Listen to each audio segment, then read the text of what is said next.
game will start soon.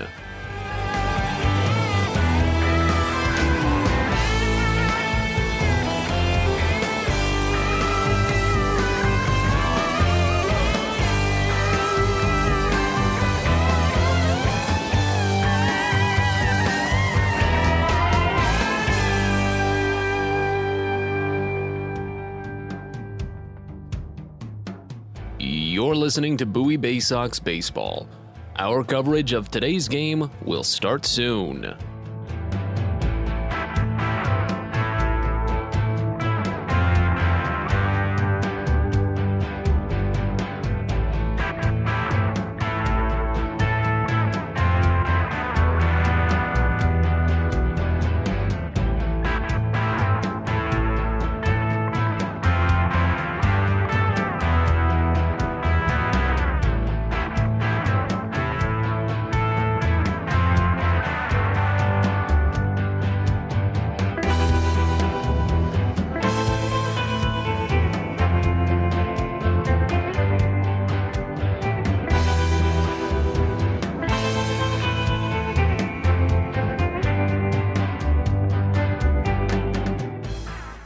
You're listening to Bowie Baysox Baseball. Our coverage of today's game will start soon.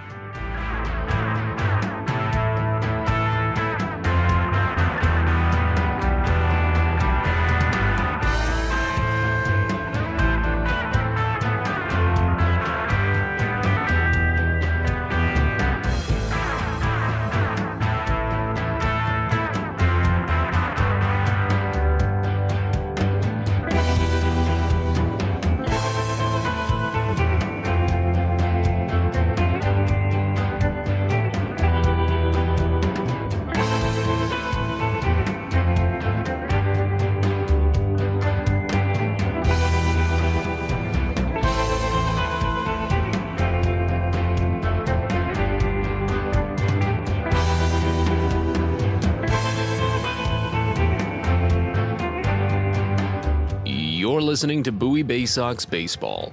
Our coverage of today's game will start soon.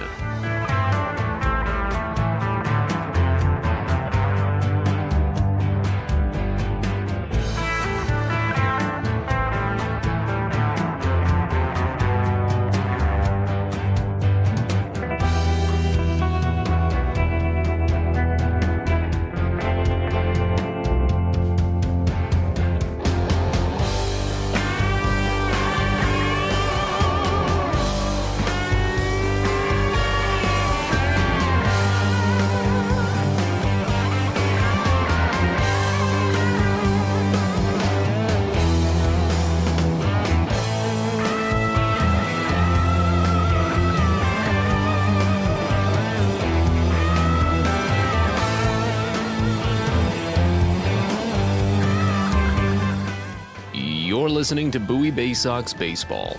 Our coverage of today's game will start soon.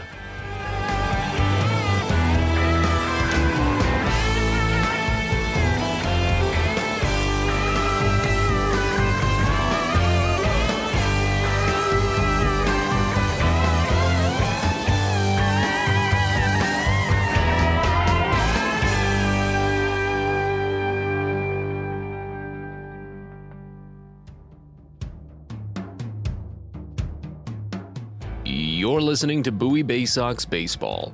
Our coverage of today's game will start soon.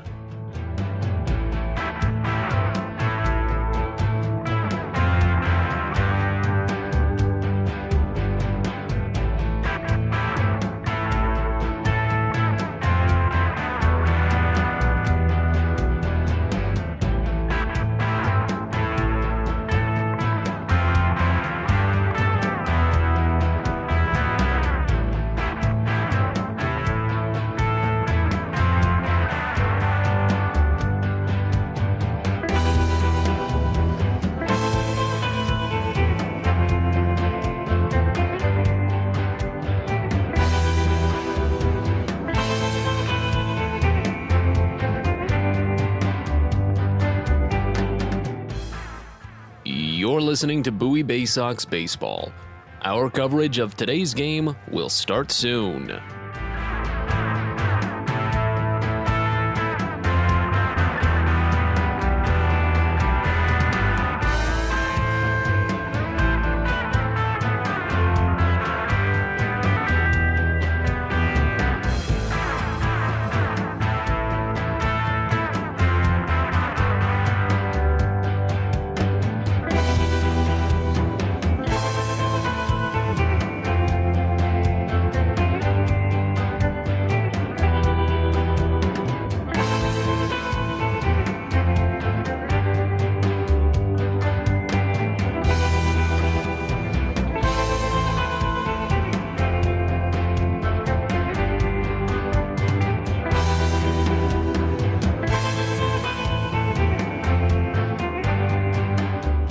You're listening to Bowie Baysox Baseball.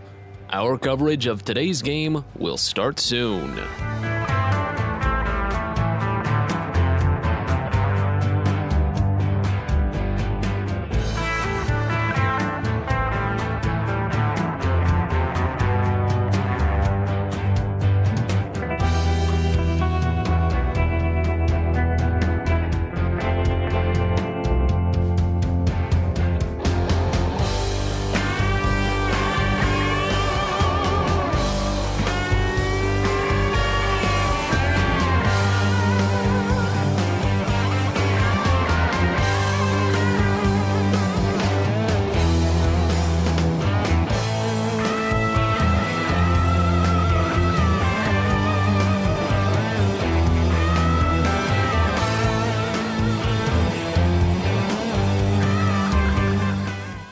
You're listening to Bowie Baysox Baseball.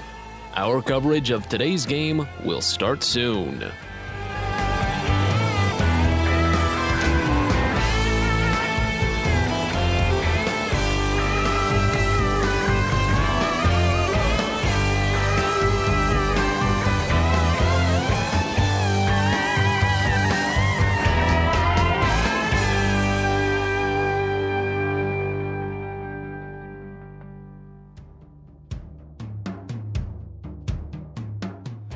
You're listening to Bowie Baysox Baseball. Our coverage of today's game will start soon.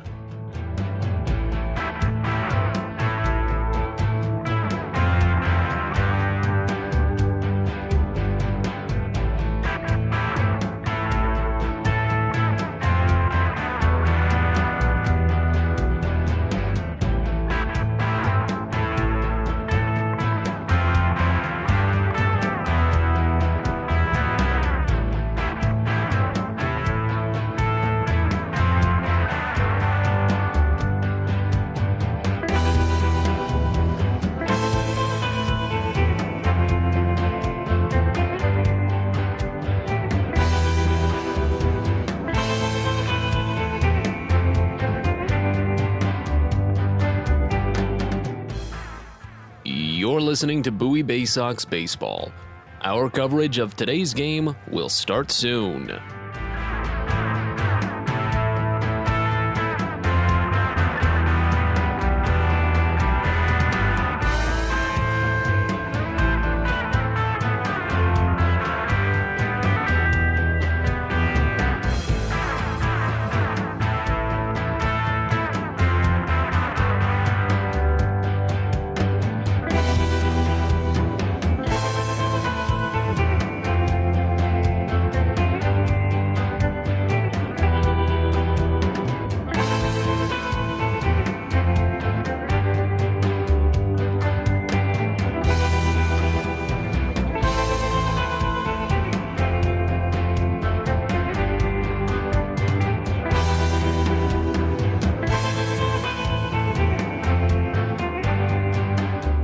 You're listening to Bowie Baysox Baseball. Our coverage of today's game will start soon.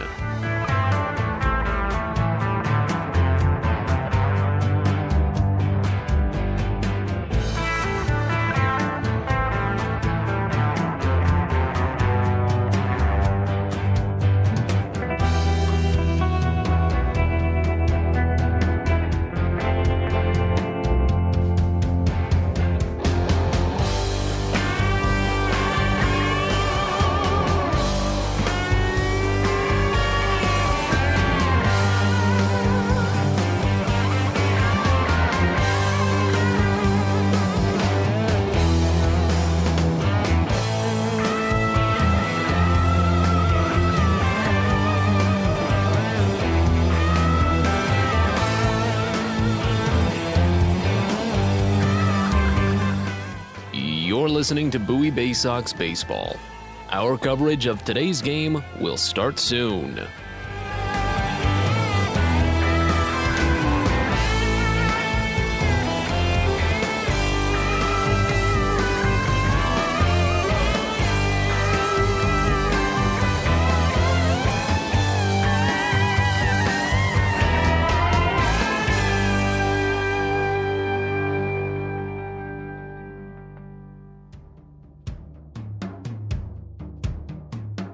You're listening to Bowie Baysox Baseball.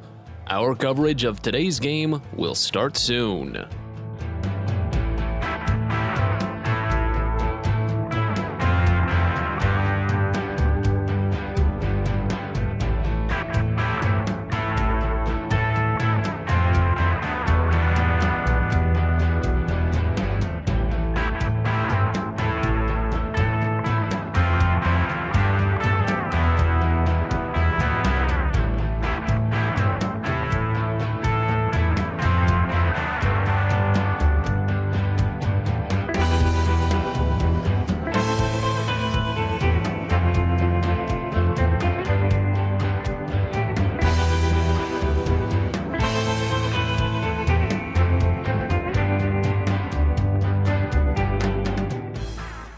You're listening to Bowie Baysox Baseball.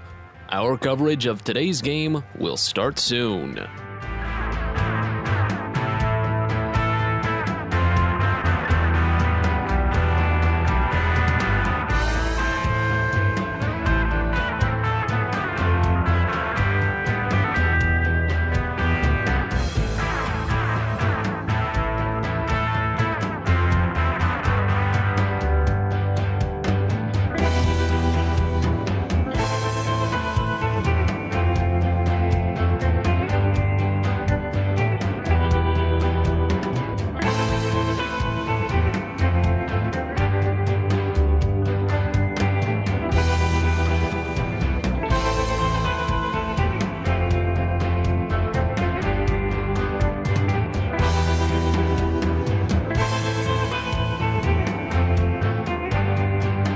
You're listening to Bowie Baysox Baseball.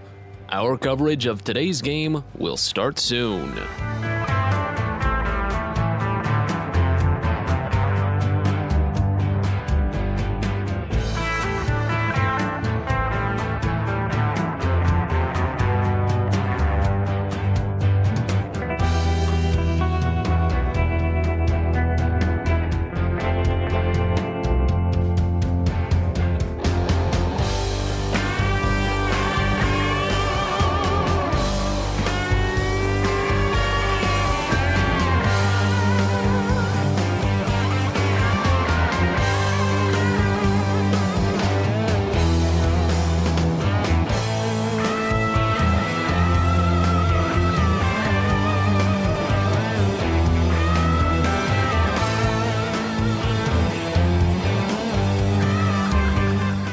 You're listening to Bowie Baysox Baseball.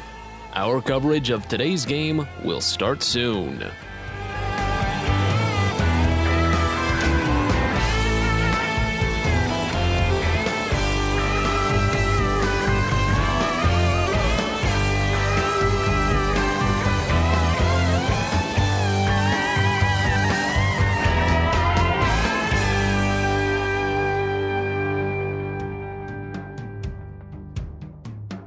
You're listening to Bowie Baysox Baseball. Our coverage of today's game will start soon.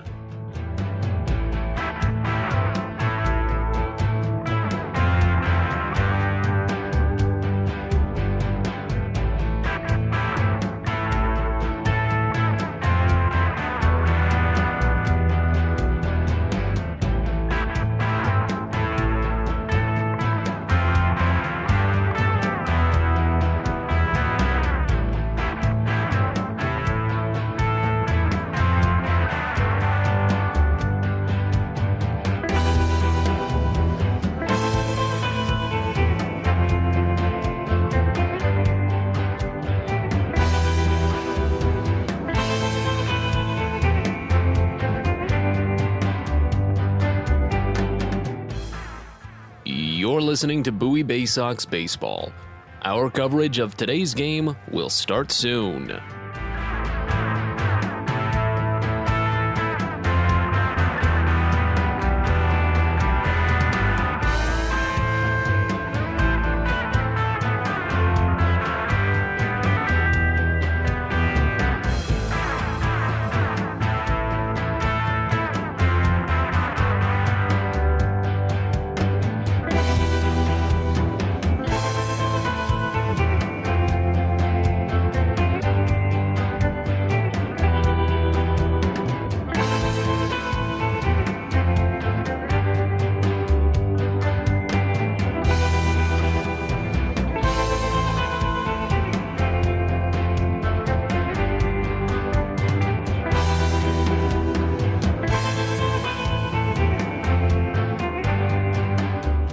You're listening to Bowie Baysox Baseball.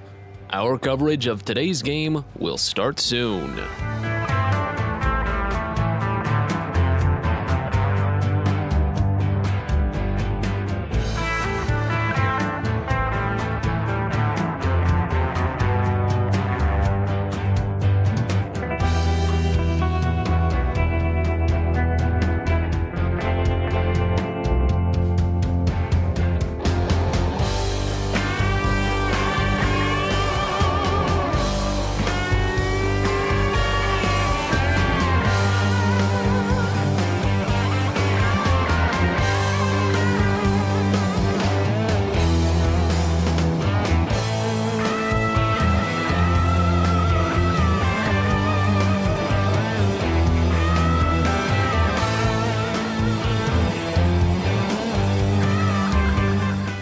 You're listening to Bowie Baysox Baseball. Our coverage of today's game will start soon.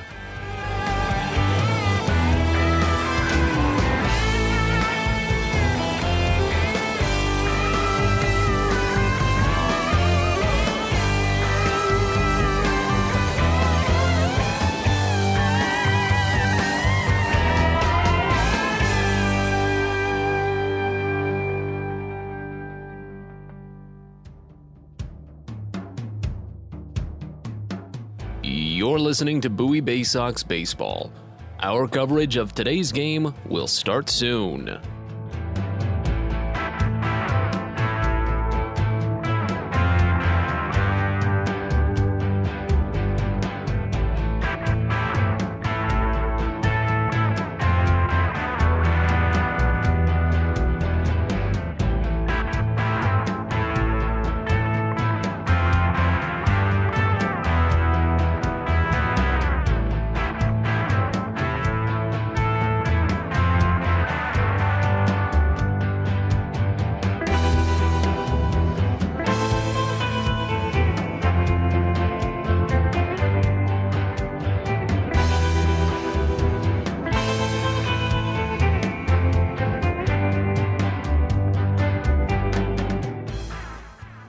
You're listening to Bowie Baysox Baseball.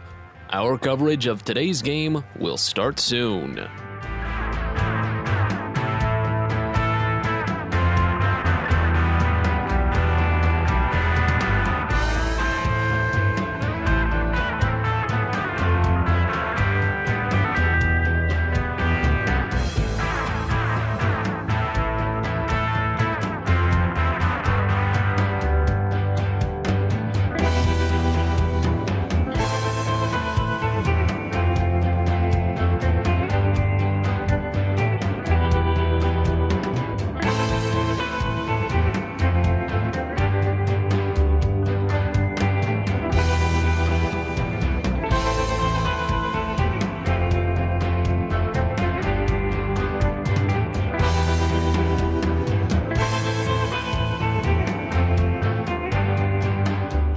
You're listening to Bowie Baysox Baseball.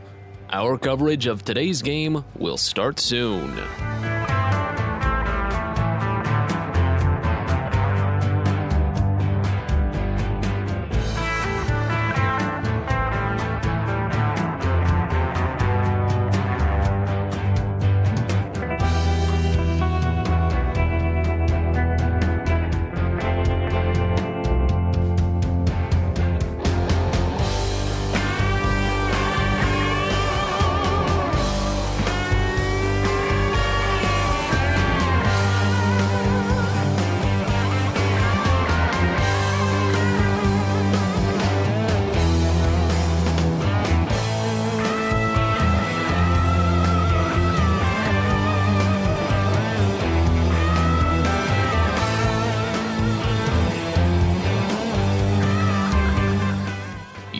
listening to Bowie Baysox Baseball.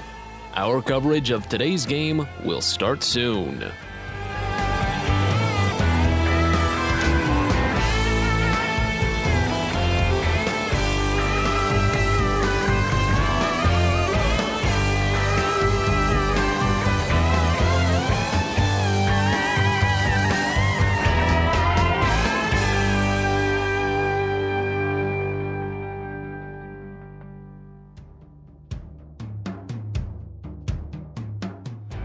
You're listening to Bowie Baysox Baseball. Our coverage of today's game will start soon.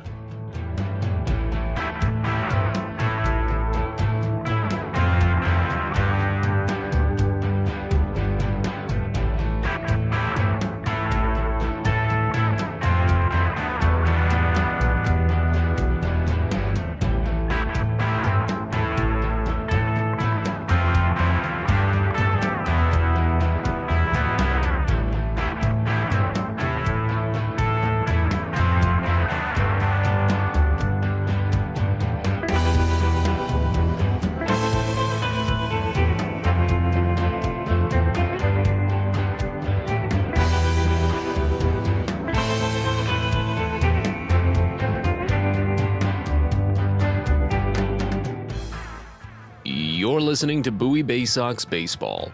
Our coverage of today's game will start soon.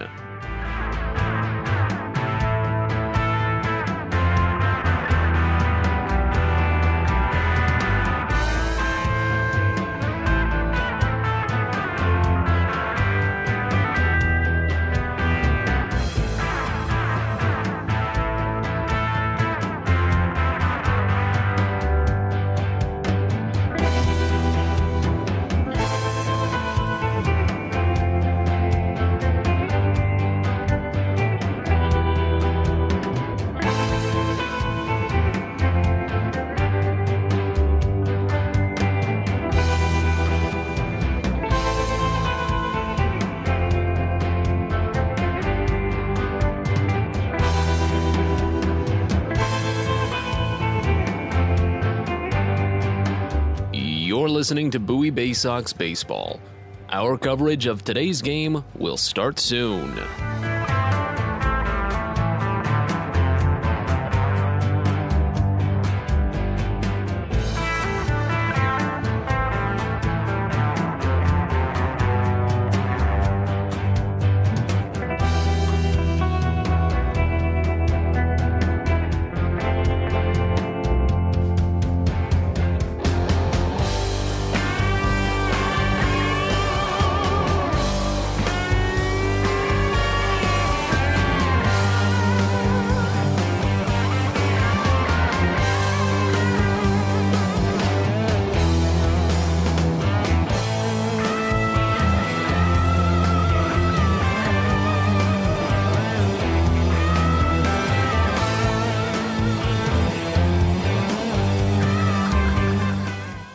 You're listening to Bowie Baysox Baseball. Our coverage of today's game will start soon.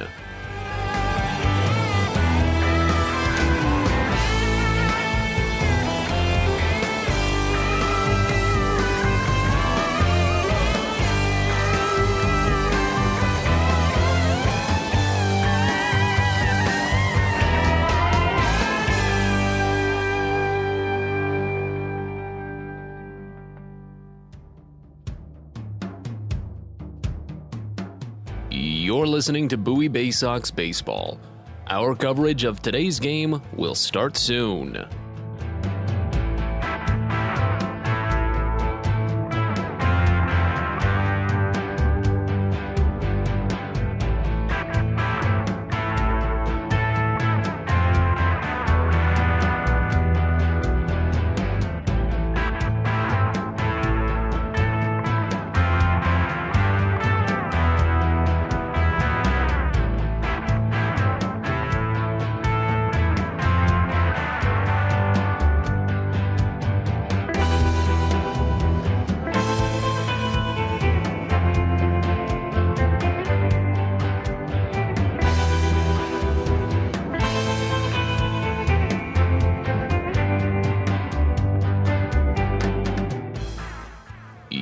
listening to Bowie Baysox Baseball. Our coverage of today's game will start soon.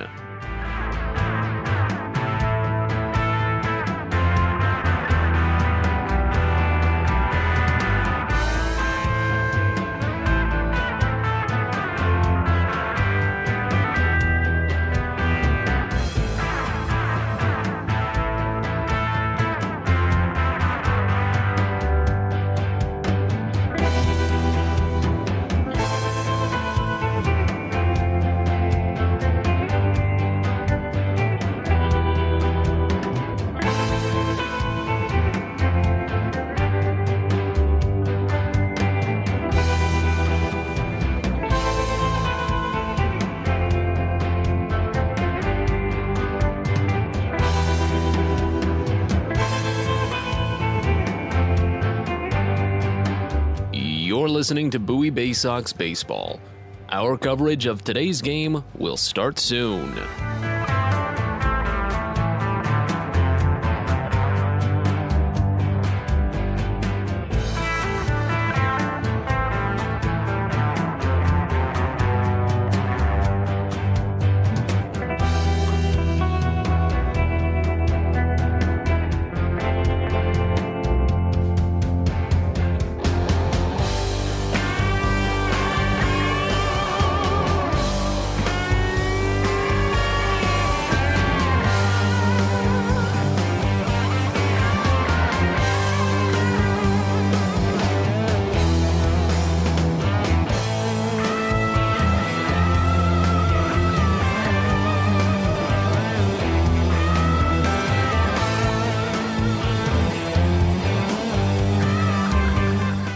You're listening to Bowie Baysox Baseball. Our coverage of today's game will start soon.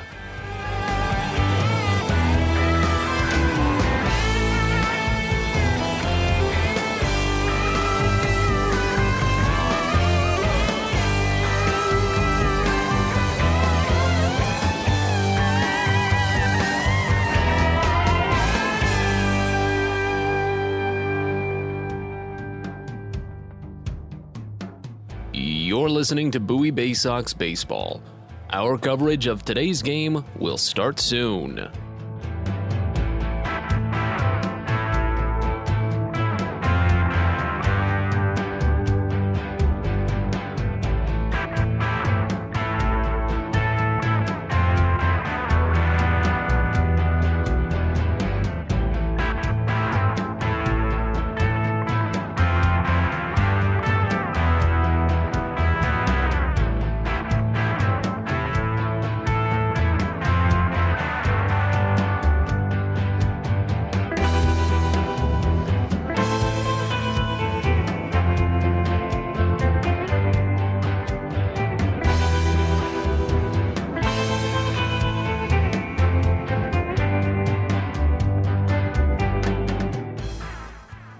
You're listening to Bowie Baysox Baseball.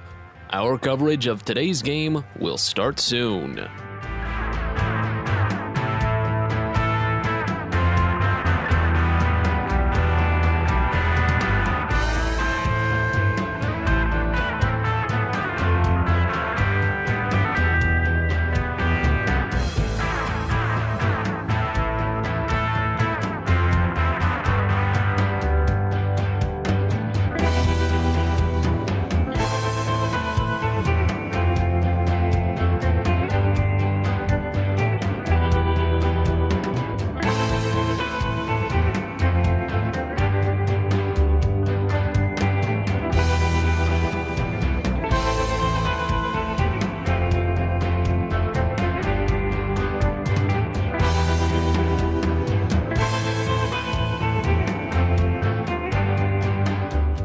You're listening to Bowie Baysox Baseball.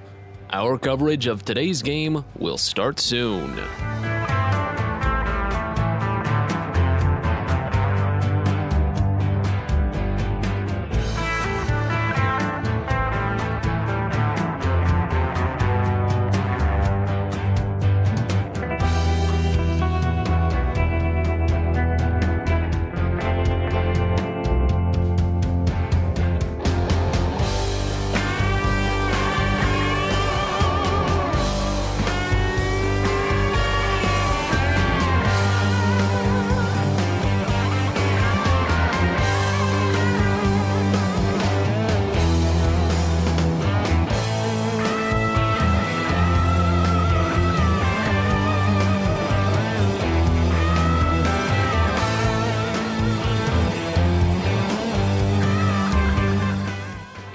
listening to Bowie Baysox Baseball.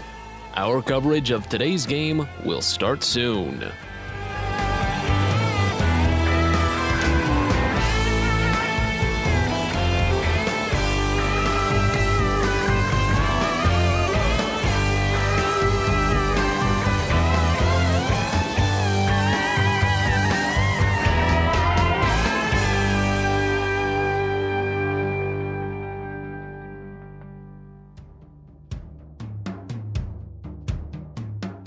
You're listening to Bowie Baysox Baseball.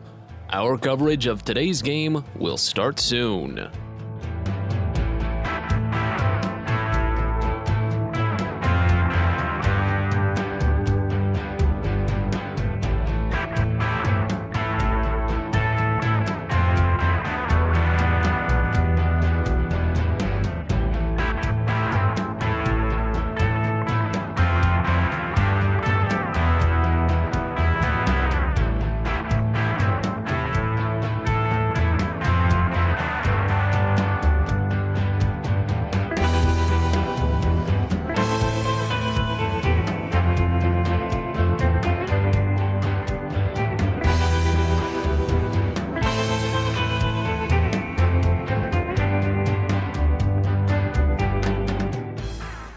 You're listening to Bowie Baysox Baseball.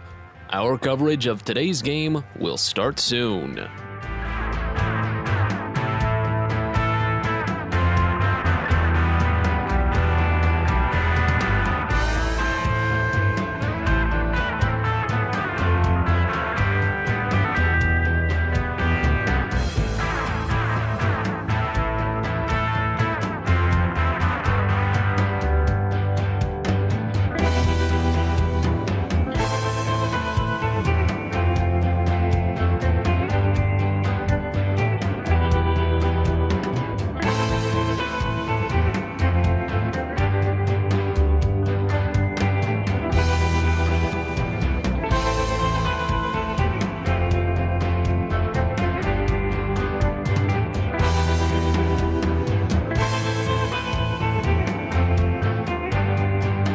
You're listening to Bowie Baysox Baseball.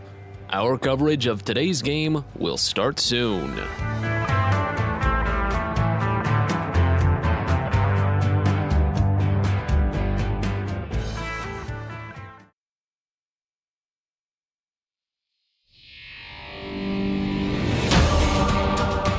Welcome to Bowie Baysox Baseball.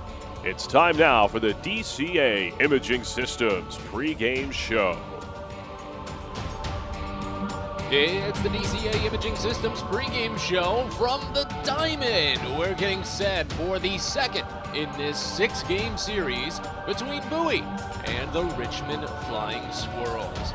Glad you're with us here on a wonderful evening in Richmond. Matt Sabat is with you from the nice town in Virginia.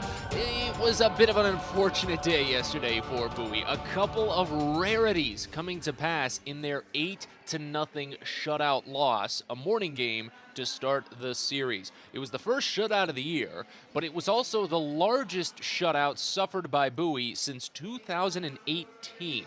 Only the second game this year as well where a Baysox player had not collected at least 2 hits. Overall, it was a season-low 4 hits, and it was the first time that Dylan Harris had been held hitless since he started out .500 for his AA career over the first week since his promotion from the complex.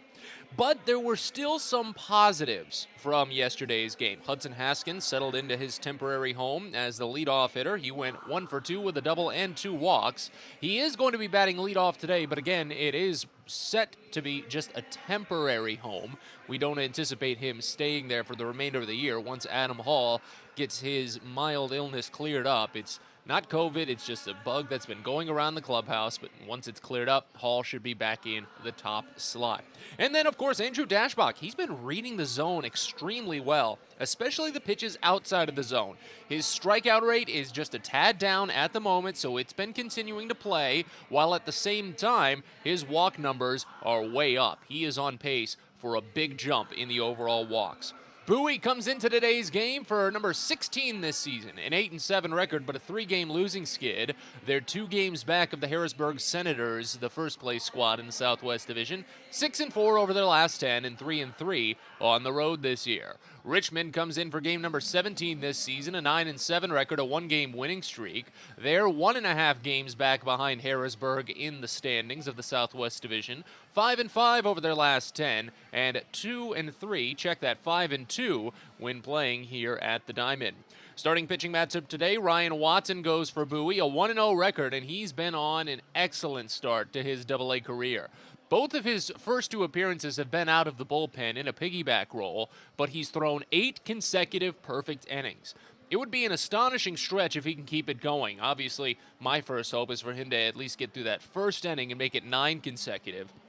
He says he's been big on establishing his fastball early, but the thing is, both of the first 2 batters in Richmond's lineup today, Michael Gigliotti and Will Wilson, they are batters that can jump early if they're sitting for that opening fastball. So we'll see if they've been scouting properly or if Watson decides to go for a change earlier on this first trip through the order. On the other end, it will be Kai-Wei Tang, an 0-1 record, a 2.57 ERA this season, his second appearance against Bowie, 4th overall, and Tang kept it very low in the zone over 5 scoreless innings versus the Baysox back on April 9th. It was the second game of the year. He only gave up 1 fly ball out and 2 hits total. He did pick up a handful of strikeouts, but he's a ground ball pitcher first and foremost. 1.5 times as many ground balls than fly balls off of the bats against Kai-Wei Tang this season. He has not allowed a home run. So the Baysox offense does have their work cut out for them, but if they do get another good outing from Ryan Watson, then they might not have to work as hard. They still need to get something on the board, though, after being shut out yesterday. Again, the final there, 8-0. We'll step aside here on the DCA Imaging Systems pregame show. When we come back, yesterday's starting pitcher Garrett Stallings, he's been on such a great start to this season. He's 1-1 after taking the tough luck loss yesterday, but in 13 innings, he struck out 14, walked only 5, and accumulated an ERA of 2.08. He's got the lowest whip among full-time starters for Bowie this season at 0.83. He's our guest, gives us a couple of thoughts on piggybacking with Ryan Watson and what he expects today. You're listening to the DCA Imaging Systems pregame show. This is Baysox Baseball. Everyone deserves a great smile, and Rad Orthodontics is here to help you, Bowie Baysox fans. Rad Orthodontics accepts most insurance, and whether it's braces or Invisalign aligners, anyone can get the smile they've always wanted with our flexible payment options. With 2 of the country's leading orthodontists right here in the DC area, we love to see Baysox fans smile with confidence. So get that amazing smile you deserve. Visit radsmile.com today and book your free consult. That's radsmile.com for Rad Orthodontics, official smile provider of the Bowie Baysox. Sunday, May 22nd, it's a fiesta at Prince George's Stadium. For the first time this season, the Baysox will transform into El Congrejos Fantasmas de Chesapeake and face off against Los Perros Calientes de Akron as part of minor league baseball's Copa de la Diversión. It'll be a Latin fiesta celebration all afternoon around the ballpark, all presented by Chesapeake Employers Insurance. Get your tickets today at 301-464-4865 and online at baysox.com. From sprains to stitches, sore throats to stomach aches, and pulled muscles to poison ivy, care is around the corner at Patient First. Walk in to see a doctor from 8 a.m. to 10 p.m. every day of the year. X-rays, lab tests, and prescription drugs are on site, and most major insurance plans are accepted. For routine illnesses and injuries, Patient First is here for you. Patient First, the name fits. Patient First, proud partner of the Bowie Baysox, open 8 a.m. to 10 p.m. every day.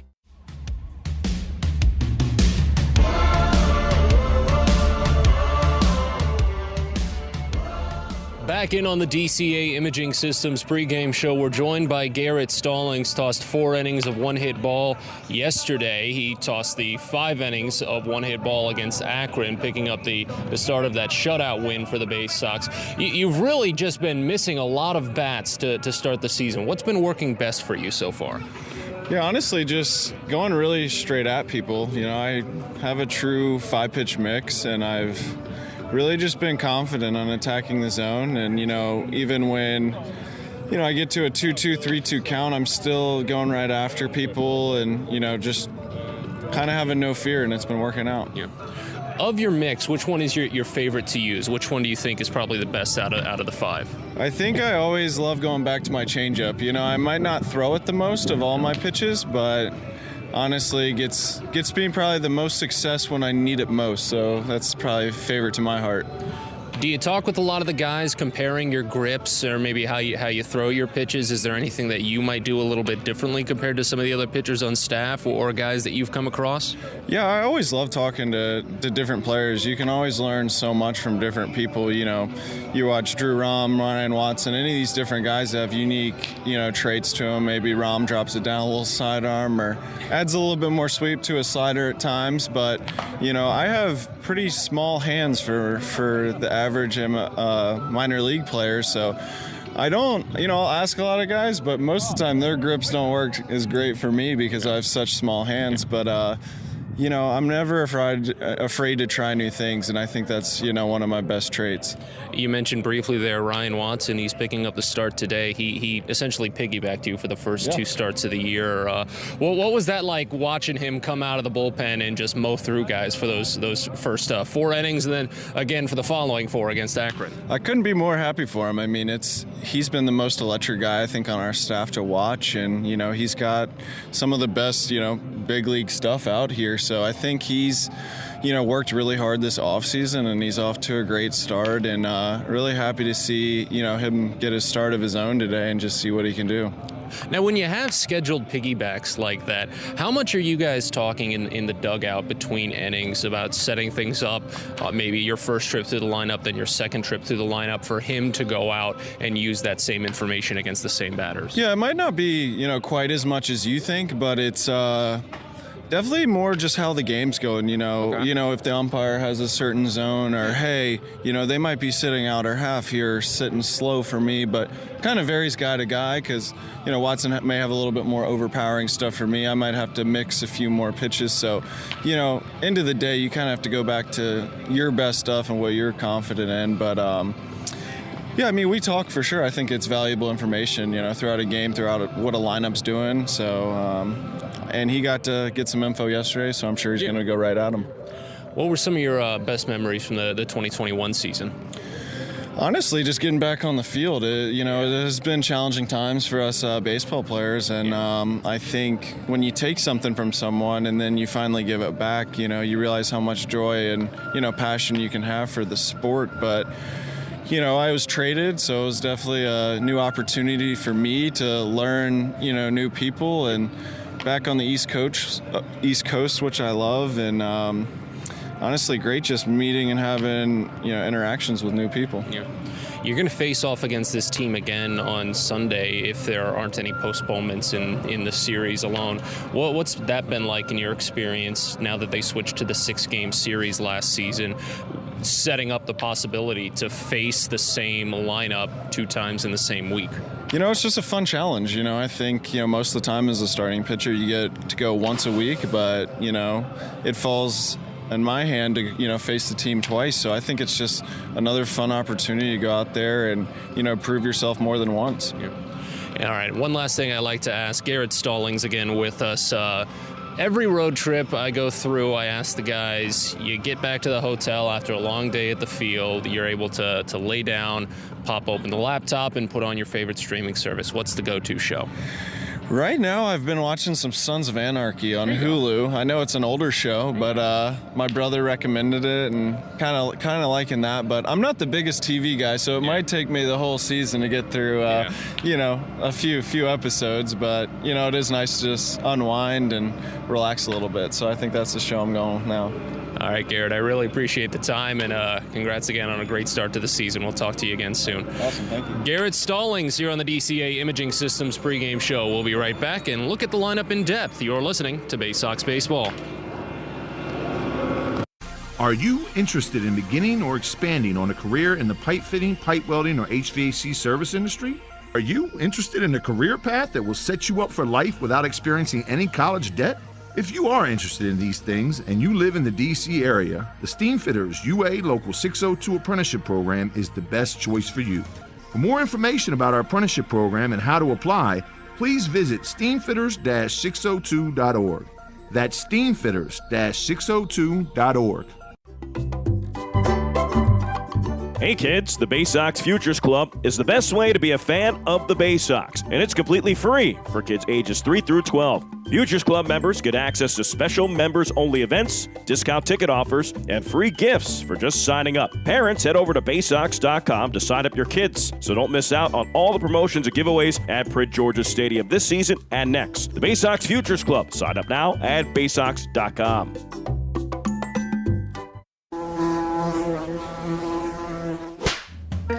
Pest Now is proud to partner with the Bowie Baysox and provide their pest control services. For all your residential and commercial pest control needs, call Pest Now. For general pest control, termite control, mosquito control, and all other pest control services, call Pest Now. You can reach us at 301-231-8300 or visit us online at www.pestnow.com.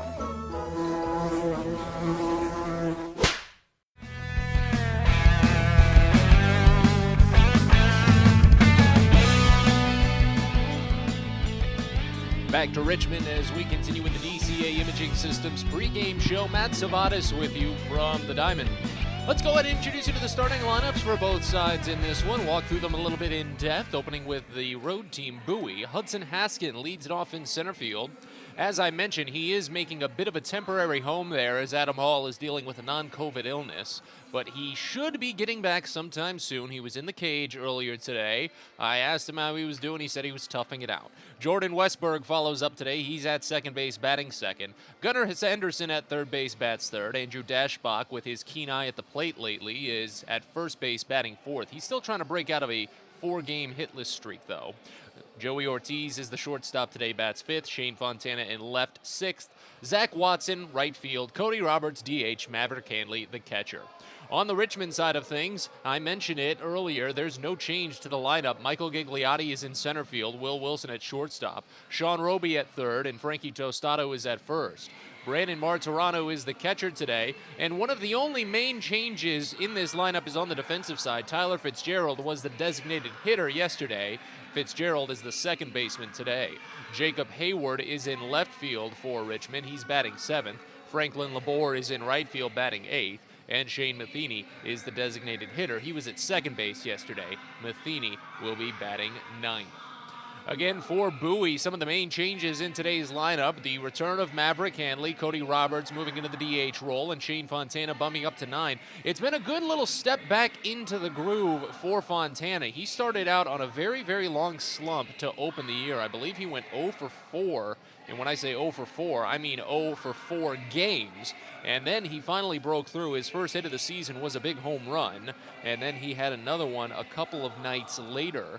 He's batting .232 at the moment, but an .810 OPS, at least that number is bumping up as well. And again, what yesterday's lineup was initially supposed to look like for Bowie, featuring Adam Hall at the top and Hudson Haskin cleaning up, that might be what we could get used to seeing once things clear up for Bowie across the entire lineup. So one more time for the Baysox: Haskin, Westberg, Henderson, Dashbach, Ortiz, Fontana, Watson, Roberts, Handley, all to face off with Kaiwei Tang on the mound. We're still waiting on the Squirrels to take the field at this point for first pitch coming up in just a couple of minutes. A very slow trickle into the diamond this year, early evening, late afternoon. One of the key issues that you run into with these late April, early May games is that the weather can still be a little bit dicey. We've got a lot of hefty breezes coming our way this evening. And then, of course, some of the folks still in school on school nights and trying to make sure that they're set up for, if they're at VCU, getting ready for finals. We can take this chance for a quick breeze through the Eastern League as well. New Hampshire and Reading, they're playing a doubleheader, and it's a barn burner already in Game 1.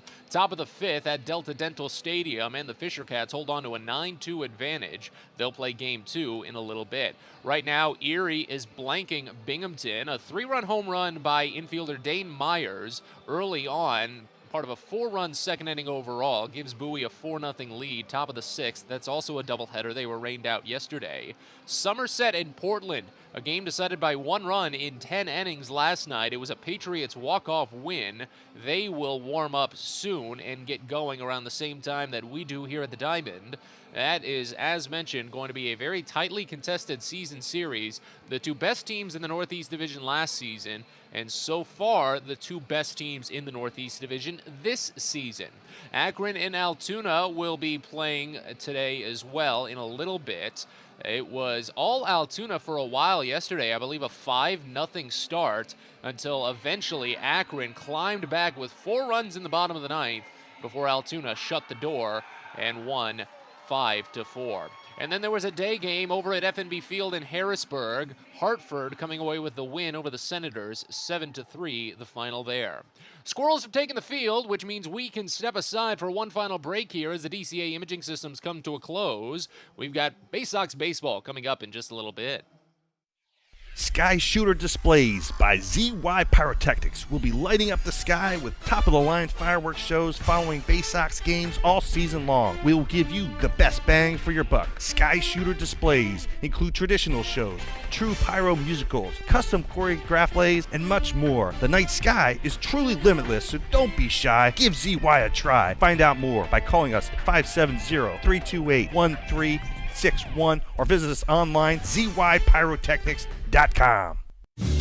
Fielder's Choice Flex Packs with the Bowie Baysox. The best value to see the best games at Prince George's Stadium. You could save up to 30% on your selected seat from day one and enjoy a number of exclusive member benefits, including flexible exchange options, discounts on suite rentals, special access to the Diamond View restaurant, and a free members collectible at your first home game of the year. Get your pack now by calling 301-464-4865 or heading online to baysox.com.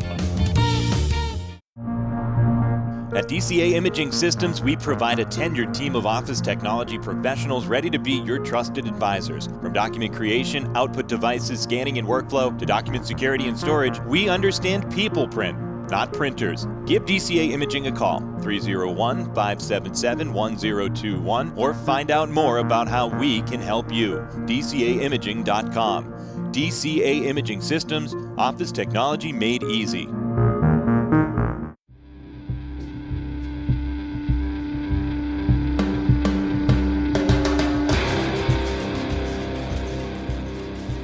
It's time for Bowie Baysox baseball. The Baysox are the AA affiliate of the Baltimore Orioles. Coverage of the 2022 Bowie Baysox season is brought to you by Chesapeake Employers Insurance, DCA Imaging Systems, On the Green, Patient First, Royal Farms, Smile Doctors, and ZY Pyrotechnics. And now, live from the ballpark, it's time for Bowie Baysox baseball. We're ready to go from the Diamond in Richmond. It's the second game in this 6-game series between your Bowie Baysox and the Richmond Flying Squirrels. Matt Sabatis with you on a wonderful evening. And as Kai-Wei Tang warms on the mound for the Squirrels, the starting lineup for the Baysox that he'll face looks like this. Leading off in center field, you've got Hudson Haskin, followed by Jordan Westberg, batting second, playing second. Gunnar Henderson bats third, he plays third. Andrew Dashbach is at first base, batting fourth, breaking the streak. Joey Ortiz is the shortstop today, batting fifth. Shane Fontana is in left field, batting sixth. Zach Watson in right field, bats seventh. Cody Roberts, the designated hitter, bats eighth. And Maverick Hanley is the catcher today, batting ninth. The Baysox are the AA affiliate of the Baltimore Orioles, managed by Kyle Moore, assisted by Brandon Becker, Josh Conway, Tim DeJohn, and Billy Facto. And once more that lineup for Bowie: Haskin, Westberg, Henderson, Dashbach, Ortiz, Fontana, Watson, Roberts, Hanley, all to face Kai-Wei Tang on the mound. The Baysox set for game number 16 of the 2022 season, an 8-7 record, a 3-game losing streak that they're looking to break today, and they're 2 games out from the Harrisburg Senators. You can say 2.5 games out at the moment, considering Harrisburg, well, actually, no, only 1.5 games out at the moment. I'm so used to Harrisburg going on a big winning streak that the Senators did lose a day game today to Hartford, so the Baysox are only 1.5 games out, but Richmond is only 1 game out as they're a half game ahead of Bowie. Into the batter's box steps Hudson Haskin as Kai-Wei Tang gets the ball from the umpire and foots the rubber first base side. Tall right-hander steps back as he comes set, kicks high and fires the first pitch home. It's away. Haskin lays off, and the count starts out at 1-0. As first pitch comes home at 6:37 on a beautiful 69-degree sunny day here in downtown Richmond. Tang winds and delivers the next. Haskin lays off again, but this time it's called a strike on the upper outside corner. Count evens at a ball and a strike. Haskin leads the league with a .390 average at the moment. 1238 OPS is good for second. 4 home runs tied for the team's lead. 12 RBI leads the Baysox. 1-1. Swing and a miss. Breaking ball down and away. The count 1-2.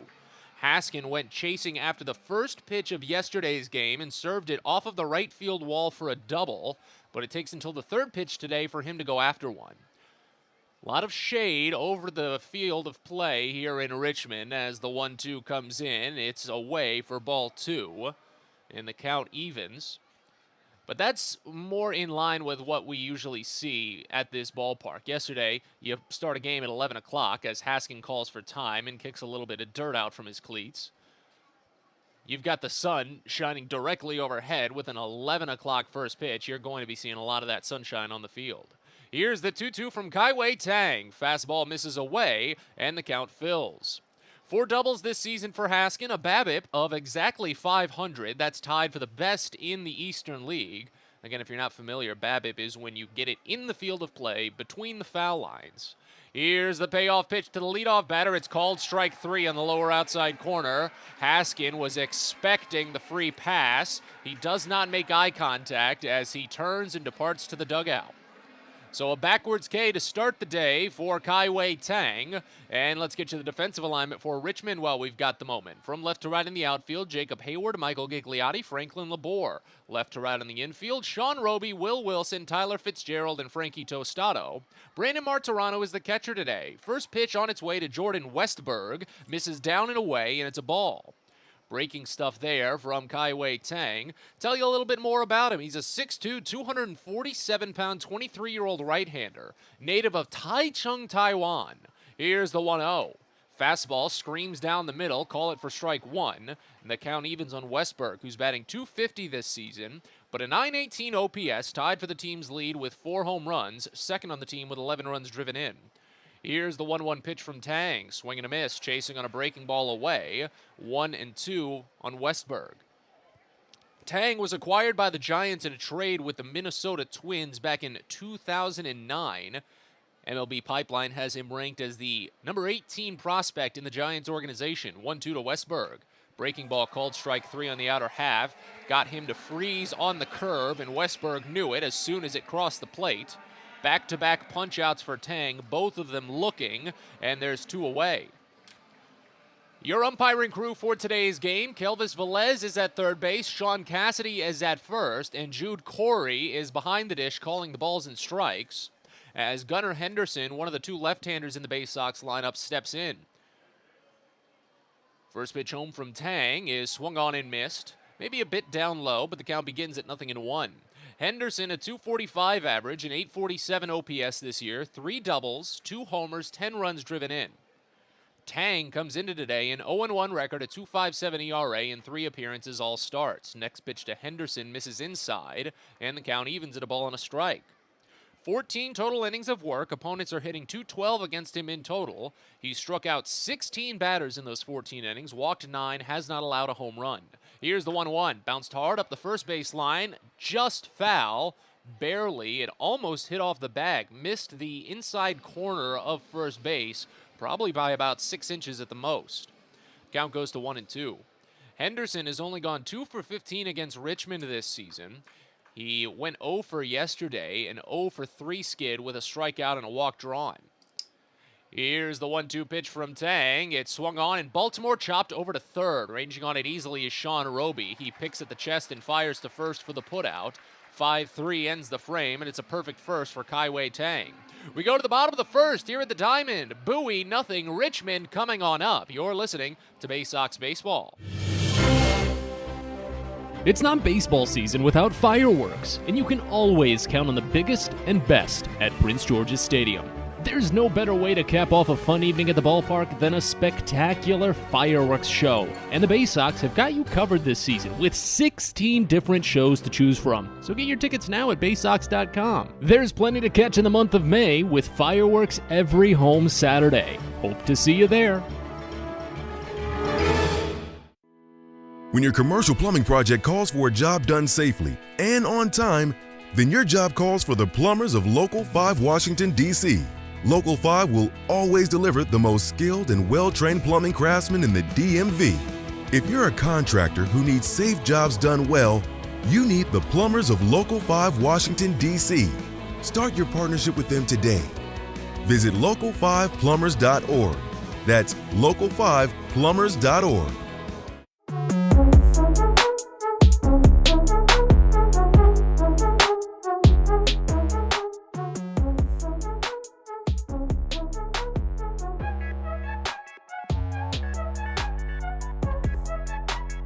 We move to the bottom of the first here in Richmond, a scoreless game between Bowie and Richmond as Ryan Watson gets set on the mound. Let's introduce you to the starting lineup for the Squirrels that he's going to face, shall we?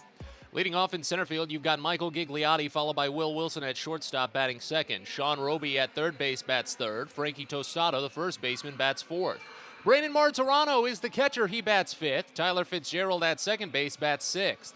Jacob Hayward, the left fielder, bats seventh. Franklin Labor in right, bats eighth. And Shane Matheny is the designated hitter, batting ninth. Richmond, the Double-A affiliate of the San Francisco Giants, 9-7 on the season, managed by Dennis Pelfrey. Once more that lineup quickly, at least the first three. Gigliotti, Wilson, Roby do up this frame to face off Ryan Watson. First pitch, Gigliotti watches a called strike. Fastball hits the lower outside corner. It's 0-1. 4 through 9 again, Tostato, Martirano, Fitzgerald, Hayward, Labor, Matheny, all to face Ryan Watson on the mound. Here's the 0-1 pitch from Watson. Misses up and away. Count evens at a ball and a strike. Gigliotti, a left-hander, one of three in this lineup for Richmond today. A .310 average, .877 OPS, a double, a homer, 5 runs driven in. Here's the next pitch. Just misses. Fastball barely skipped past the outside corner there, if even. And the count to 2-1. Watson, extreme first base side of the rubber. Steps in, winds, and fires the next. It's 3 balls and a strike as that one misses away. Put a note up online earlier today that over his first 2 appearances, Watson has faced 24 batters coming into today and only allowed 2 3-ball counts. He starts today with a 3-1. The pitch home is swung on and lifted on the infield, in on the hands, and pulled down by Gunnar Henderson at third base. A very light one, just a tap. And there's one gone. Let's introduce you to the starting defense for Bowie. From left to right in the outfield, Shane Fontana, Hudson Haskins, Zach Watson, Gunnar Henderson at third, Joey Ortiz at short, Jordan Westberg at second, and Andrew Dashbach at first. Maverick Handley catches behind the plate for Ryan Watson on the mound. Will Wilson, the batter, digs in, a .220 average, .799 OPS. Righty on righty in the first pitch home is popped up. Shallow right center field, a triangle converging. Who's going to make the call? It's the right fielder, Zach Watson, and already there's 2 gone. Baysox in their road gray jerseys, gray pants, the orange Bowie on the front side, black hat. Squirrels in their all-home whites, jersey and pants, the typeface Flying Squirrels on the front side with a red number and black name on the back.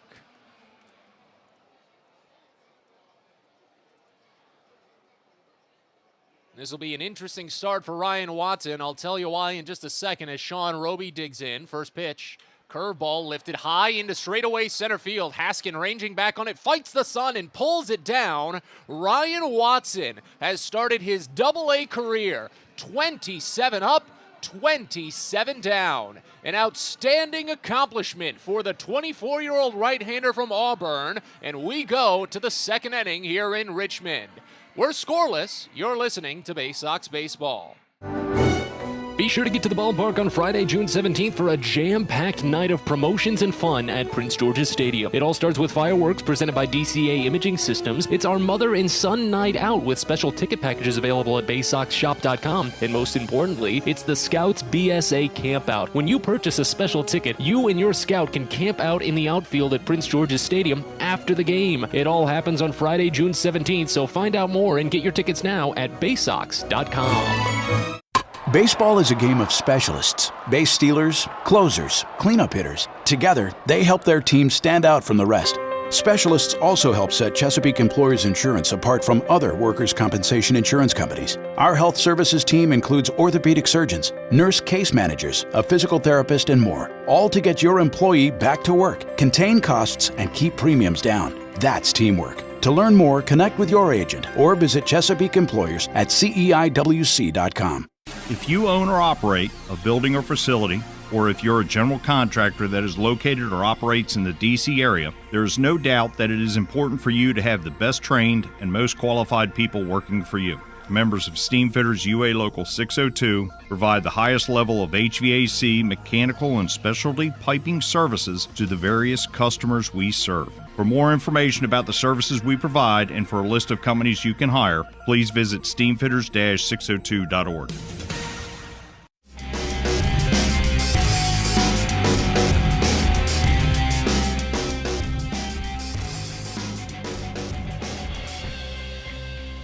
Second inning here in Richmond, a scoreless game, each side working perfect in the first. Kaiwei Tang will get back to work for the Squirrels. He faces heart of the Baysox lineup, starting with Andrew Dashbach. First pitch home. Dashbach watches down and away, and the count begins at 1-0. Average-wise, the year is slipping a little bit to start for Dashbach, but he's reading the zone extremely well. Tell you more in just a second. As the 1-0 pitch comes home, it's checked on, called a strike anyway, middle. Count evens at 1. While he is only batting 178 with 2 home runs, 5 runs driven in, a 720 OPS thanks to 14 walks already drawn, leads the team. Next pitch, swing and a miss. Chases on a high breaking ball that time, a ball and 2 strikes now. He only has 1 double. His power hasn't been that notable, but he's been reading the zone so well. It's incredible to watch in real time. Here's the 1-2 from Tang. Misses away. Dashbach lays off, and the count evens. He's been able to run so many pitchers to full counts. He leads the team in overall pitches per plate appearance, 4.7 pitches per plate appearance. Nearly every time he steps to the plate, he draws out 5 pitches. The 2-2 bounces away, and it runs the count full. So here we are, a plate appearance for Dashbach, reaching 5 pitches. It's what he's been doing this season. It's excellent. Tang steps, kicks high, and fires the payoff. It's down and in for ball 4. Dashbach was hesitant to leave the box. This umpiring crew has had some late ring-ups this season. Already once today, they got Hudson Haskin looking back in the first, but Dashbach draws his team-leading 15th walk this season. And here's the other kicker. 12 of them have come on a full count. So he will burn a pitcher out for a minimum of 5 pitches and then just take the base anyway. Incredible stuff from Andrew Dashbach so far. In steps Joey Ortiz. First pitch nearly clips him. It was up and in and brushed him off the plate ever so slightly. 0-1 to start. Runner at first, nobody out here in the top of the second inning. A scoreless game. First base runner of the day is Dashbach. Next pitch home, slap to the right side, past a leaping Dashbach into right field for a base hit. He just avoided that ball so he wouldn't get tagged out, but it's a single for Joey Ortiz. He's got hits in 3 of his last 4 now, and the Baysox are cooking here in the top of the second. Runner in scoring position with nobody out. You go back to the last time Tang faced Bowie, it was the second game of the year. Bowie only got 2 runners in scoring position total against the right-hander from Taiwan. They had a 1-out single by Toby Welk and a walk pushed him into scoring position, and then a double by Zach Watson later on in the game. That was it. Here's Shane Fontana. First pitch to the lefty, misses up and away. 3 consecutive first pitch balls for Kaiwei Tang to start out this inning. Not as clean as the first inning was for him. Next pitch. Just barely called a strike on the outer edge to the left-hander Fontana. Count evens. Fontana, a .233 average, but again, it's been climbing heavily after he started the season about 0 for 14. .810 OPS, 2 homers, 6 runs driven in. Next pitch misses down, and the count goes to 2 balls and a strike on Fontana. Runners at first and second with nobody out here in the top of the second inning. Here's the next. Slapped foul. Third base side out of play. Count evens at 2. Again, a very light day here in Richmond, but attendance can be a little bit deceptive at this ballpark because of how high up the seats are, how far apart they're spaced, and how tall the second level is. It can throw you. The 2-2 misses down and in. Second full count in 3 batters for Kai-Wei Tang. He only averaged about 16, a little bit towards 17 pitches per inning. But at this point, he's looking to burn past that a little bit unless he gets a double play soon. The 3-2 misses down and into Fontana, and that's ball 4. Bases are loaded here with nobody out in the top of the second inning. Full count walk from Andrew Dashbach. A single to right field on a 1-0 pitch to Joey Ortiz, and then another full count walk to Shane Fontana. Do we get a meeting here or no? Doesn't look like it. Paul Esguerra is going to stay put. That's the pitching coach for the Squirrels. Here's Zach Watson. His only hit this season with the bases loaded was a 2 RBI single. Corner infielders play in, middle infielders look for 2. They'll trade the run for it. As the first pitch comes home, it misses high, and that's going to lead to a meeting between battery mates at the very least, because all 4 batters have seen a first pitch ball in today's game, or I should say in this inning, for the Squirrels pitcher Tang. And that's never something that you want to see as the catcher. Martirano is the most tenured catcher on the roster at this moment. Brett Arbach, who is the more highly touted prospect of the team and could very well become a catcher for the Giants one day. It's interesting how he works because he's such a versatile player. You could put him in a bunch of different positions. He played 4 different positions in the 3-game series against Bowie back at the start of this month. Arbach is potentially going to miss a couple of days with an unspecified illness. The 1-0 to Watson misses down and away, and the count opens up at 2-0 with the bases loaded and nobody out here in the top of the second inning. What an excellent start this could be for Bowie to try and break through after being shut out yesterday. Here's the 2-0. Slap to the right side. Oh, did that hit off of the runner? As it trickles away, it did hit off of the runner. So Shane Fontana is going to be ruled out. And it looks like, will the Baysox be able to advance any of the runners? No. So the putout goes to Frankie Tostado as Fontana is retired in what on the scorebooks is a 3 unassisted, and Watson reaches to replace him. That is a major bump for Kai-Wei Tang because now he could get a double play to get out of the jam. The middle infielders will not pinch in, and now down comes Kyle Moore. He's going to ask and see if Andrew Dashbach scored before Fontana was hit by the ball. But he's quickly told no. If Fontana had touched home plate before the ball hit Fontana, then Dashbach would have been ruled a run scored. However, it's still bases loaded. Now Cody Roberts, who steps to the plate for the first time this season with the bases juiced. First pitch is called a strike middle. So it took until the 5th batter of the inning for Kai-Wei Tang to deliver a first pitch strike. But he could still, with his ground ball proficiency, get out of it without allowing a run. Here's the 0-1. Called a strike high in the zone, and the count goes to 0-2. Still scoreless here in the top of the second inning. 2 hits for the Baysox.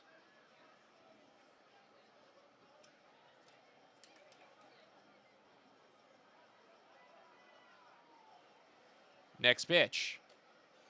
Misses away. Risky one for Roberts to hold off on, but he did. The count goes to a ball and 2 strikes. You can tell a runner getting hit by a baseball is such a rare occurrence that the online stream is not caught up with the actual play yet. Here's the 1-2 pitch. Just a piece inside foul. The count goes to 1-2. The play-by-play data for the graphical feeds, it's just stuck. They're probably searching for it. Where do you type in that a runner got hit by the batted ball? There it is. And it says hit by batted ball. So it was in there. Which is probably really, really hard to find. A ball and 2 strikes on Roberts. Pitch home. Check swing. He got a piece, and it fouled off. That was probably a lucky outcome more than anything, because if you're going to check your swing, you do risk potentially getting called out on an appeal. He made contact, so he just stays alive for the next pitch.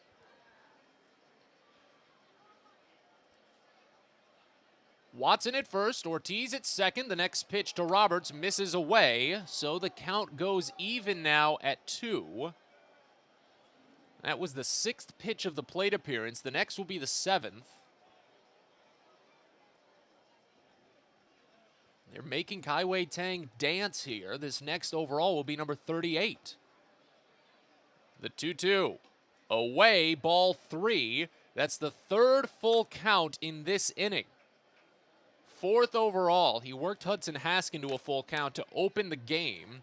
Got him to strike out looking on a pitch borderline on the edge.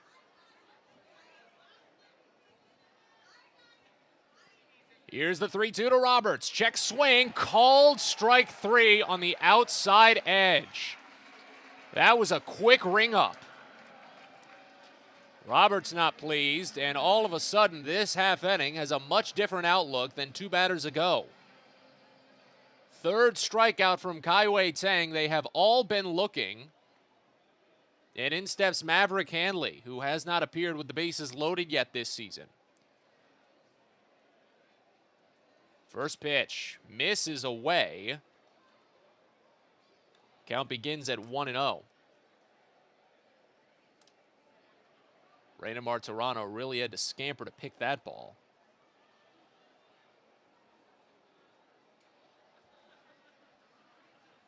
Here's the next from Tang. Half swing, pitch away, they appeal, he went. Count evens on Handley. Maverick Handley this season only batting at an .040 mark. He went 0 for 7 against Richmond on opening weekend. Didn't play yesterday.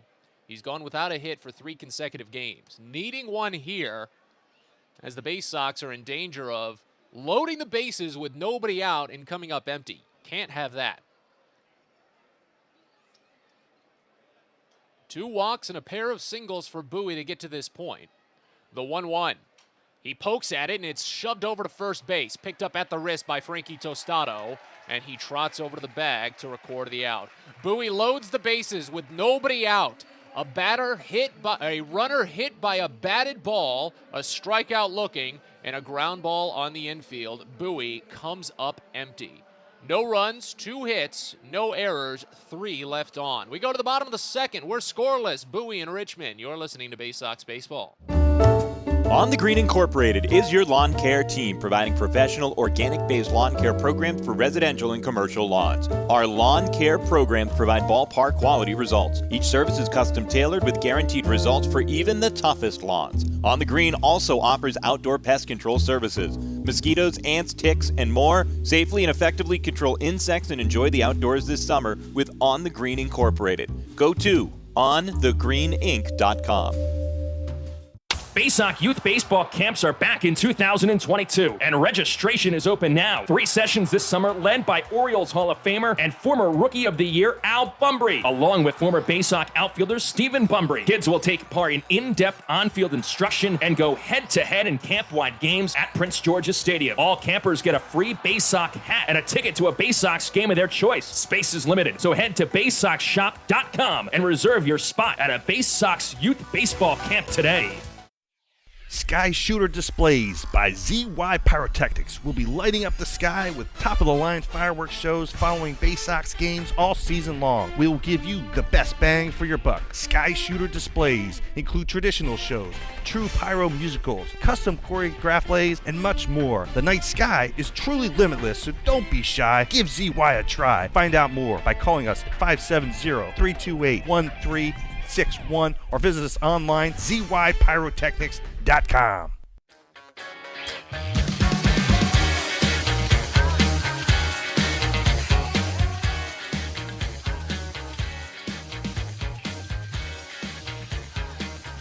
We go to the bottom of the second here in Richmond, a scoreless game. The Baysox had an incredible opportunity to try and get something across in the last half inning, but they couldn't. Loaded the bases with nobody out, but still came up empty. Ryan Watson back to work. He faces Frankie Tostado to start. First pitch to the left-hander is called a strike. 0-1 to open. Tostado, a .280 average, .721 OPS this season, 1 homer, 5 runs driven in. Watson works on the first base side of the rubber, the pure edge of the rubber, and fires the 0-1. It's away for a ball, 1-1. Out of the windup, it's almost as if his planting foot, his kicking leg there, is a few angles down on the mound with how far he's out on the rubber. 1-1. Slapped foul, left side. Count goes to 1-2. At this point, now that Watson has gone so deep into this incredible start to his AA career, I am just going to start counting the batters as they go down if it can keep going. He's at 27 up, 27 down, and he fires the 1-2 for a swing and a miss for strike 3. 28 up, 28 down for Ryan Watson to start his AA career. Tostado down on strikes for Watson's first strikeout of the day, 11th this season. And now here's Brandon Martirano.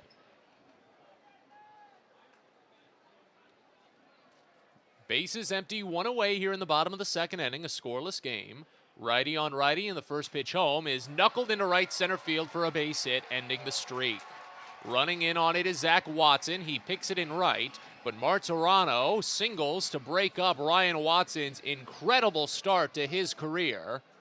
But it's still an outstanding start. You can never take that much away from what an incredible opening it was for Ryan Watson. Did I say it was incredible? Because it's incredible. Outstanding, superfluous, amazing, phenomenal, extraordinary. Incredible is just so easy to say. Here's Tyler Fitzgerald, runner at first, now 1 away. First pitch. Called a strike, hanging curve that time. Interesting to see that he goes with the curve against Fitzgerald when he's been trying to establish that first pitch fastball so early. It makes sense, though. Martirano was waiting for it, and he served it into right center field. Here's the 0-1. Popped up, foul behind home plate. Hanley sheds the mask, steps in front of the batting circle. Now he's called off by the first baseman Dashbach, who makes the catch in fair territory. Dashbach came sprinting down from the bag. Hanley was backpedaling on it a little bit, and there is a tiny little sliver of sunlight that you can see through some of the gaps in the cantilever awnings from the second deck. So that might have had a bit of an effect on the sun hitting Maverick Hanley's face. Whatever the case, it's a pop out to the first baseman, and there's 2 gone. Here's Jacob Hayward, left fielder, batting right-handed. .270 average this season, and the first pitch he sees is a called strike. Watson has not delivered a first pitch ball yet in this game. 3 of the 7 batters faced have jumped on the first pitch and put it into play. Here's the 0-1. Runner goes. It's a half swing over to the right side. The throw to second scoots into center field, but the runner won't advance. Looks like they called it for ball, but it's a stolen base for Brandon Martirano, his second of the season, and that throw from Maverick Hanley was just high. That was the only problem with it. In terms of its speed, it was there, but it was high, and Jordan Westberg had to leap to get it, and that probably is what saved the runner from advancing, because Westberg had to jump to try and stop it from going into center field, and he basically crashed on Martirano. Everyone's okay, but he obviously couldn't get up. Here's the 1-1. Misses away. 2 balls and a strike.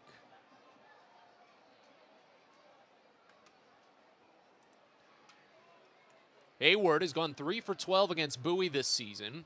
1 run driven in, 5 strikeouts. Runner at second. 2 away here in the bottom of the second. 2-1. Curveball just nicked foul. That one maybe got a piece of pine tar, and the count evens. 2 for 7 this season, Hayward, with a homer, 4 runs driven in when there are runners in scoring position.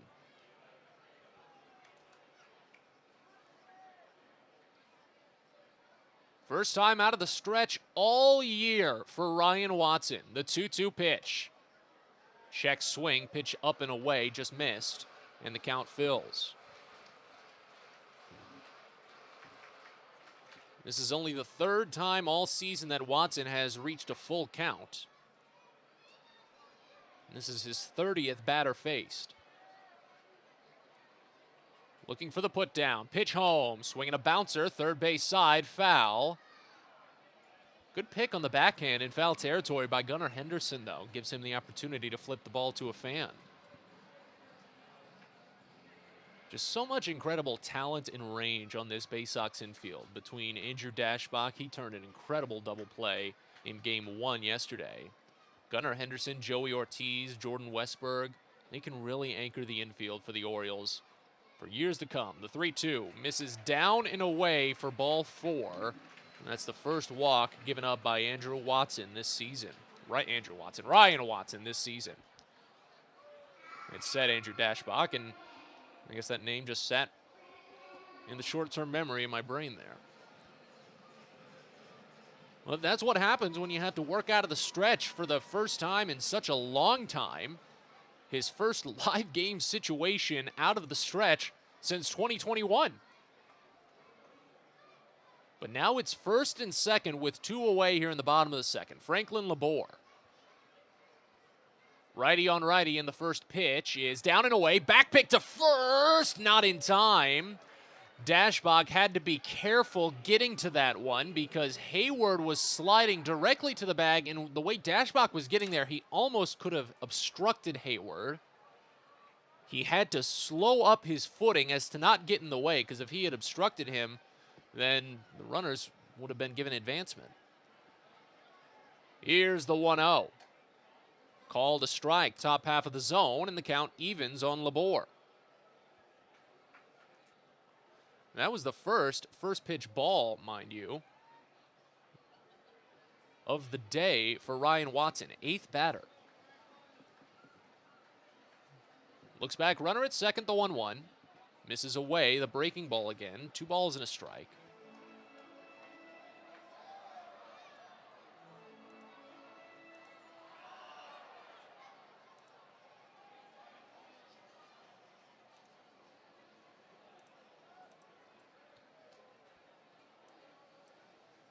Here's the next pitch. Just a piece, too far ahead of the breaking stuff, and Labor barely got it on the front end of his bat for a foul, so the count evens. Scoreless game here in the bottom of the second inning. Baysox trying to get something across in the next half inning, but Ryan Watson trying to make sure it stays scoreless for now. Looking for his second strikeout, the 2-2. Misses down and away. That curve has definitely been plenty wide today. Back-to-back full counts served up by Watson. Efficiency never really seemed to be much of a problem over his first 2 outings. Again, they were piggyback rolls, so the offenses were definitely getting a little tired as the day dragged. But he only used about 11.5 pitches per inning over his first 8. And he has already eclipsed that running pace today at 26 total pitches through an inning and 2/3.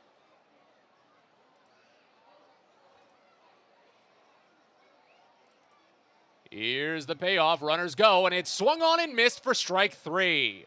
Maverick Handley was on top of it, though. If it got away or something, he was ready to throw to third just in case. But Labor strikes out as Watson picks up his second. His perfect streak does come to a close, but his scoreless streak is still living on. 10 consecutive innings on that one. We go to the third here at the Diamond. We're scoreless, Bowie and Richmond. You're listening to Baysox Baseball. It takes time to get rich, flavorful coffee beans from the lush mountain regions of Colombia and Brazil to Royal Farms. But less than a minute to get yourself a delicious hot cup of the finest and freshest coffee in the world. Because Royal Farms' new Swiss-made coffee machines grind those rich, flavorful coffee beans and brew them one magnificent cup at a time. It's why Royal Farms makes the freshest and best coffee in the world. Real fresh, real fast. Royal Farms. Get your gear and memorabilia from your favorite Baysox players and future stars of the Baltimore Orioles at the Tackle Box Team Store. Jerseys, hats, autographed bats and balls, all at great prices. Located right at the main gate at Prince George's Stadium and online at BaysoxShop.com, the Tackle Box is the only place to get the best Baysox gear for you and your favorite fan. It's the Tackle Box at Prince George's Stadium and at BaysoxShop.com. At DCA Imaging Systems, we provide a tenured team of office technology professionals ready to be your trusted advisors. From document creation, output devices, scanning and workflow, to document security and storage, we understand people print, not printers. Give DCA Imaging a call, 301-577-1021, or find out more about how we can help you. DCAimaging.com. DCA Imaging Systems, office technology made easy.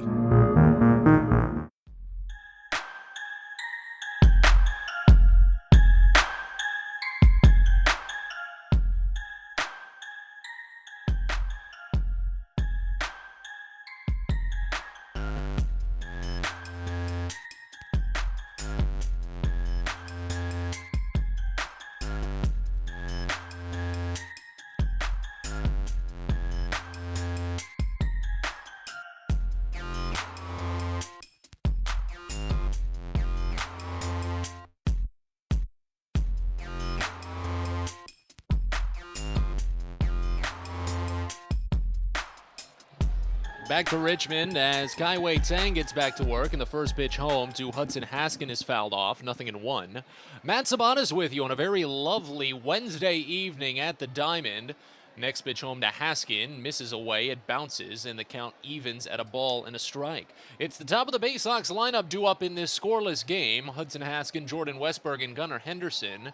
Bowie trying to do a little bit more work than they just had in the last half inning. They came so close but couldn't finish. Here's the 1-1. Swing and a miss, chasing on a high fastball, and the count 1-2. Bowie loaded the bases to open the inning. 2 walks and a single, but came up empty. A batted ball hit one of the base runners, and then a strikeout and a groundout ended the inning. Here's the 1-2. Check swing. That was a close take by Haskin, but he avoided the pitch down and away, and the count evens. Haskin struck out looking on a dicey full count offering in the first inning.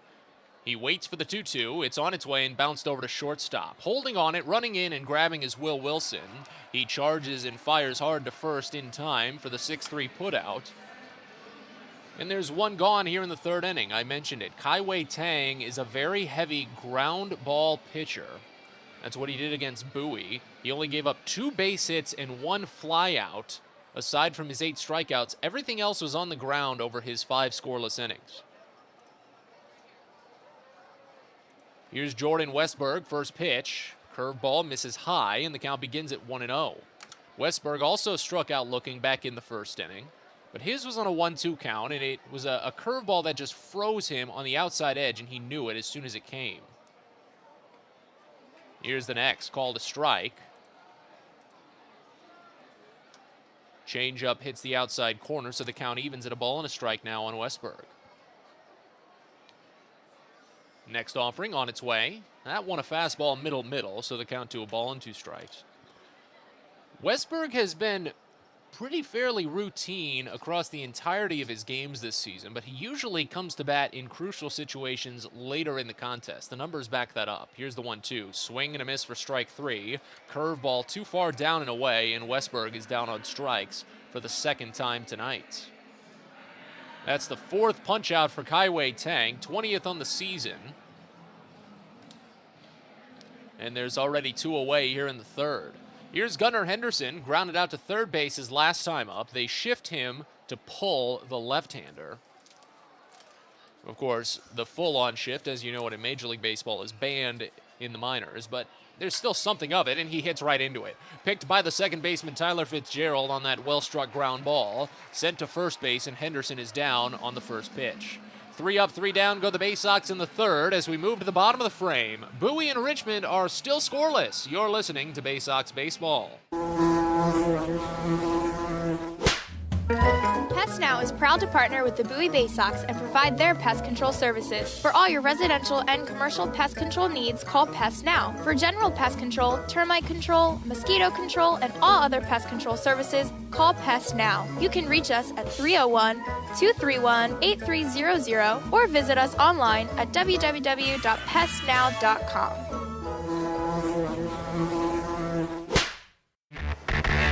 Nitro Circus is back with an all-new tour coming to Prince George's Stadium on Sunday, June 5th. Fueled by new athletes, new tricks, and the craziest contraptions, the Good, Bad, and Rad Tour presented by A-Shock marries the sketchy, scary, and cringe-worthy dangers of big air action sports to the hilarious comedy of Nitro's lunatic daredevils who risked their lives to send it. Bowie, it's going down at Prince George's Stadium on Sunday, June 5th. Tickets as low as $35 are on sale now at Baysox.com.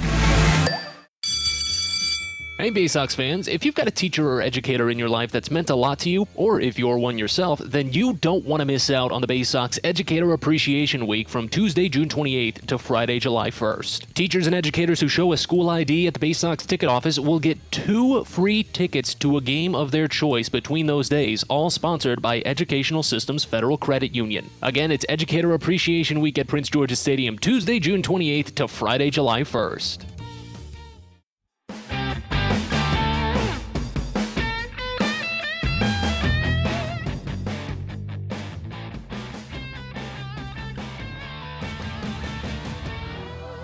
Bottom of the third here at the Diamond, a scoreless game as Ryan Watson gets back to work for Bowie. He's fired 10 consecutive scoreless innings to start his Double-A career. He faces off with the 9-1-2 batters of the Richmond lineup here in the frame. First pitch to Shane Matheny, misses down. Count opens at 1-0. Matheny, a .346 average this season, a .1014 OPS. This is his 12th overall game, so the numbers aren't too small of a sample size. They are relatively backed up. Next pitch, lined out toward deep left field. Running on it a decent ways is Shane Fontana, but he had good strides on it the whole time. Read well off bat as the entire ballpark is finally starting to see full shade, and it's a simple line out to left to open. Go back to the top of the lineup now, and Michael Gigliotti. He popped out to third base his first time up. It was a weak little pitch in on the hands. But the left-hander will dig in, and as mentioned, there are only a couple of small strips of sunlight that are just poking through the gaps in the cantilever awnings above the second level here at the Diamond. First pitch to Gigliotti is a curveball that doesn't break enough, misses up and away, and the count begins at 1-0. Gigliotti, as mentioned, popped out to third base his last time up. They play him slightly to pull as the next pitch comes in. He checks his swing. It's called a strike, 1-1. One of the greatest advents of the internet, too, and some of the fans that really go all out on baseball. Can't even call them really fans anymore. They're big-time employees of journalistic organizations, as the next pitch to Gigliotti is called for strike 2 on the outer edge, is the folks over at Fangraphs. They can really show you a lot of information that you normally don't see in a box score. Next pitch is swung on and missed for strike 3. Got him with a fastball up and away. Third strikeout for Ryan Watson today as he sends down Michael Gigliotti, and suddenly there's 2 outs in the inning. What I was going to try and say is how often Gigliotti pulls the ball, which is over 50% of the time, so it makes sense why they would have shifted him there. Will Wilson, though, they play straight up. As the first pitch comes in, he checks his swing on it and doesn't go. Pitch is called the ball away, 1-0 to open. Wilson flew out to right field his last time up. Next pitch in. Misses again away, and the count goes to 2-0. Yeah, Wilson is a reasonable bet to play straight up. He punches it up the middle about a third of the time, so pretty much right even there. The 2-0 misses too far up and in. 3-0. This is the first 3-0 count all season from Ryan Watson. And again, he comes out in a very interesting situation for Bowie. He was piggybacking his first 2 appearances. The 3-0 to Wilson, down and away for ball 4, a 4-pitch walk. Second walk given up by Watson, both of them in this game, both of them this season in this game. Because as he came out in a piggyback role his last 2 outings, it was more or less established how far he can reasonably go. Because if he comes in the 5th inning, well, then the best you could do is the 5th, 6th, 7th, 8th, and 9th. 5 total innings. If he came in the 6th inning, the best he could do was 4 total innings. His first pitch to Sean Roby is driven high and foul to the right side. It's 0-1 to start. Roby flew out to center field his first time up. Roby alone is a very good story, as he's told by the umpire to get back into the batter's box or he'd be issued a strike. He got in. Count stays at 0-1. He attended Arizona Western College in Yuma as a walk-on. Pickoff throw back to first. Unsuccessful, no tag. He was a walk-on his freshman year, earned a scholarship his sophomore season, and he's really been proving the doubters wrong ever since. Excellent player in 2021. Leads the league in homers this year. The 0-1 fouled off again, and he shows a lot of good power on some of these pitches. He's just coming on them much too late at the moment. And it's already 0-2 from Ryan Watson. Roby finished second in the High A West with 19 home runs last year. But he is leading the team in strikeouts. Runner goes, the 0-2, fouled off again right side, count stays. And it does make sense. He struck out in nearly 40% of his plate appearances, 23 total times. He struck out 9 times alone against Bowie, 7 times in the 3-game series to start the season. Watson takes 2 glances back at Will Wilson at first. He's not stolen a base this year. He stays put as the 0-2 is swung on and missed for strike 3. Got him with the hanging curve down and away. Maverick Hanley forgot how many outs there were. He threw the ball down to first. But the inning is over on Ryan Watson's fourth strikeout of the game. He started his Double-A career with 11 consecutive scoreless innings. We go to the 4th here in Richmond. 0-0, Bowie in Richmond. You're listening to Baysox Baseball. On the Green Incorporated is your lawn care team, providing professional organic-based lawn care programs for residential and commercial lawns. Our lawn care programs provide ballpark quality results. Each service is custom tailored with guaranteed results for even the toughest lawns. On the Green also offers outdoor pest control services. Mosquitoes, ants, ticks, and more. Safely and effectively control insects and enjoy the outdoors this summer with On the Green Incorporated. Go to onthegreeninc.com. The best way to take in a Baysox game is with a group outing at Prince George's Stadium. Everything from entertaining clients to birthday parties and even fundraising opportunities for your team, the Baysox offer plenty of options for your group at unbeatable rates, with plenty of options on suites, seats, and decks around the ballpark. Your group can eat their fill and have an unforgettable time. Find out more and schedule your group outing by calling 301-464-4880 or going to baysox.com. Baseball is a game of specialists. Base stealers, closers, cleanup hitters. Together, they help their team stand out from the rest. Specialists also help set Chesapeake Employers Insurance apart from other workers' compensation insurance companies. Our health services team includes orthopedic surgeons, nurse case managers, a physical therapist, and more, all to get your employee back to work, contain costs, and keep premiums down. That's teamwork. To learn more, connect with your agent or visit Chesapeake Employers at CEIWC.com.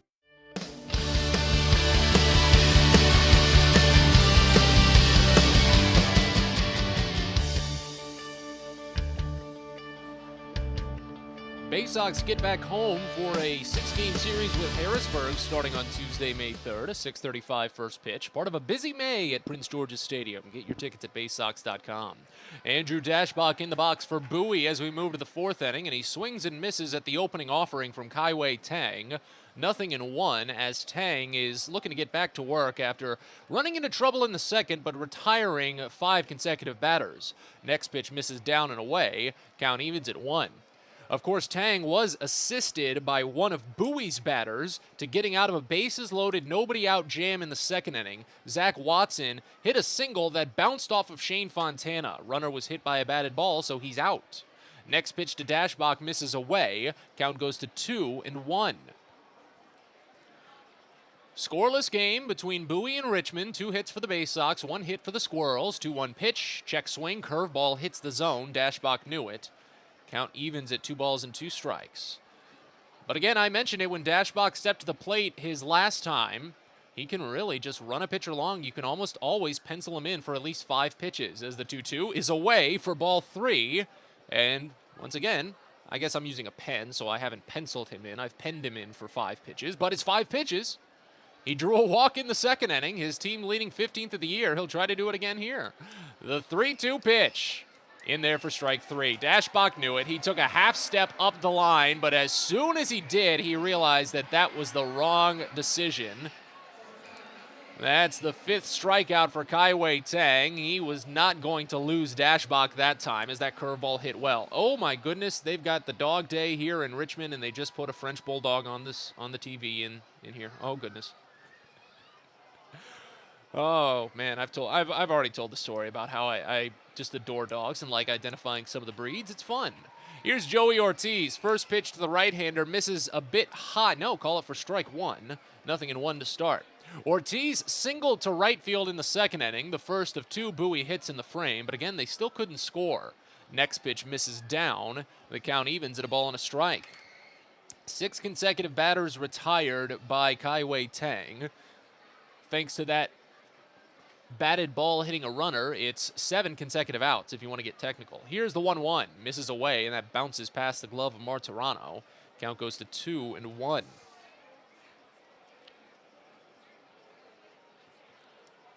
So Tang, when he came over as a part of the Twins organization and he was in the minor leagues, they got him a translator. And when he's in the old Midwest League, Cedar Rapids Colonels, as the next pitch hits Ortiz. That one caught him off guard and nailed him on the shoulder blade. He walks it off a little bit. Stands in front of home plate and takes off his shin guards and such and finally starts walking up the line.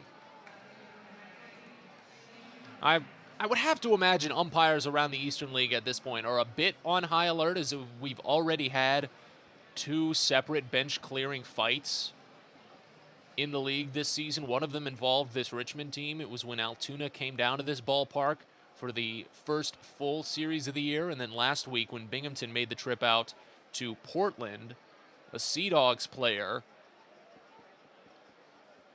hit one of the Binghamton pitchers with a right hook and sent him to the ground. Here's Shane Fontana. First pitch misses high. It's 1-0. Runner at first, 1 away here in the top of the 4th inning of a scoreless game. I was saying about Tang, he had a translator when he was in the old Midwest League. I can't even imagine that. A Taiwanese native hanging out in Cedar Rapids, Iowa. Goodness. Here's the 1-0. Misses away. Count goes to 2-0. At the very least here in Richmond, you've got a very nice downtown area. And when the Squirrels came up to Bowie, you've got basically 3 good cities to choose from between Annapolis, Baltimore, and D.C. if you really wanted to go a little bit out of your way. But you would have something nearby, and there'd be no issue there. But Cedar Rapids, here's the 2-0. Misses away on Fontana, and it's 3 balls and no strikes. So, but when he was there, he had a host family back when host families were still a thing. Fortunately, they're not anymore for just logistics' sake, safety's sake, health and safety's sake. But he lived with his translator at the host family. I find that fun. Here's the 3-0. Outside for ball 4, a 4-pitch walk drawn by Fontana. That's the 3rd walk given up by Tang. 2 of them have been to Shane. That's only the 5th he's drawn this season as well. So he just reads something well against this right-hander. So the Baysox get another runner into scoring position. Well, technically they are 1 for 2 with runners in scoring position. They still haven't gotten anything out of it because Zach Watson's single, as mentioned, hit a base runner. It hit Fontana. but runners could not advance. It's just part of the rules. Watson will try not to do it again this time. First pitch bounced up the middle, past Tang, and good pick by the second baseman with the glove. He tries to flip it to the shortstop, but he can't get there. Great grab by Tyler Fitzgerald to keep that one from going into center field, because if it did, that would have allowed Joey Ortiz to score. Ortiz stops at third base, and the bases are reloaded for the Baysox here in the top of the fourth inning. Overall, great team efforts for Bowie there, because Kyle Moore had to have the eagle eye to make sure that that ball got into center field before he could give Joey Ortiz the green light. And he did not. So Ortiz stays put on Zach Watson's second hit of the day. For Watson, it's his third multi-hit game, and it makes way for Cody Roberts now, who struck out looking on a full count offering when he stepped up in the second inning. The bases were loaded then. First pitch home. Swinging a drive out to left center field toward the gap. This one will fall in and roll all the way to the wall. 1 run scores. 2 runs score. Going from first to home, Zach Watson. A bases clearing double for Cody Roberts. And the Baysox jump out to a 3-0 advantage here in the top of the fourth.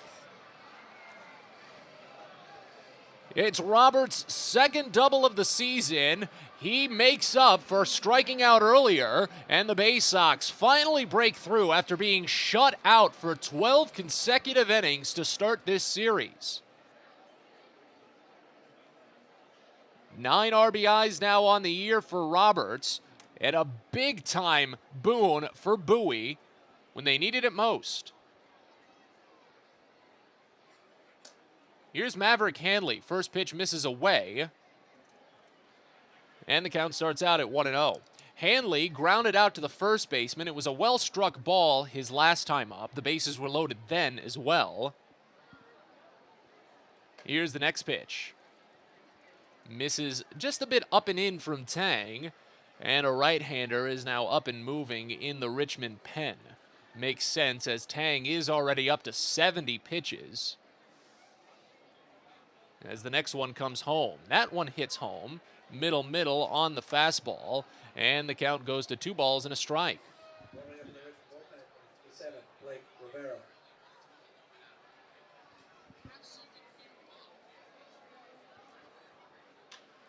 This next offering floated into right field, falling quickly, and it's down for a base hit. With 1 out, the go sign put on. Throw comes in from right field. It's in time, but off the glove of Martirano, the run scores. Runner advances to second base. The throw gets him.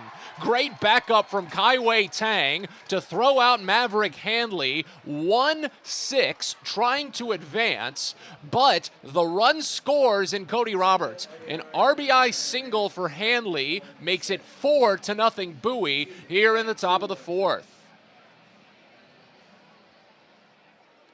Big hit for Hanley, just his 4th RBI this season and his first on a non-home run. Now there's 2 away, and back to the top of the lineup in Hudson Haskin. First pitch is called a strike. And the count begins at 0-1. Haskin 0 for 2 on the day, trying to extend his 2-game hit streak as the next pitch comes in. Breaking ball bounces just a bit outside. And the count goes even at a ball and a strike here.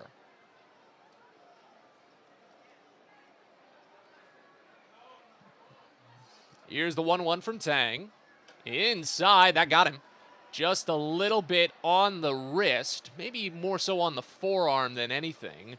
But if Haskin felt it, I can't imagine it was by much, considering all the padding he's wearing on that left arm. Remember, he got hit by a pitch there in the Binghamton series, and with the coldness that the entire team dealt with on that 6-game trip, it's understandable why that one might sting still. Here's Jordan Westberg, runner at first, 2 away, first pitch inside. So many of these pitches to the right-handers from Tang are just a little bit tight. We'll see how much longer he lasts as he's already up to 76 pitches. Next one home. Westberg watches it called strike bottom half, 1-1. Westberg hasn't had any issue with the strike zone today, but he has struck out twice. Looking in the first, swinging in the third. 4-0 Bowie. All runs in this inning. Next pitch, curveball lifted high and deep out to left field. Hayward runs back on it to the warning track, to the wall. This one is gone! Jordan Westberg says goodbye with his team leading 5th home run of the season.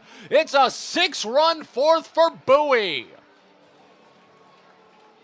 RBIs number 12 and 13 for Westberg, and a big return to the home run board for him, his first since the Binghamton series.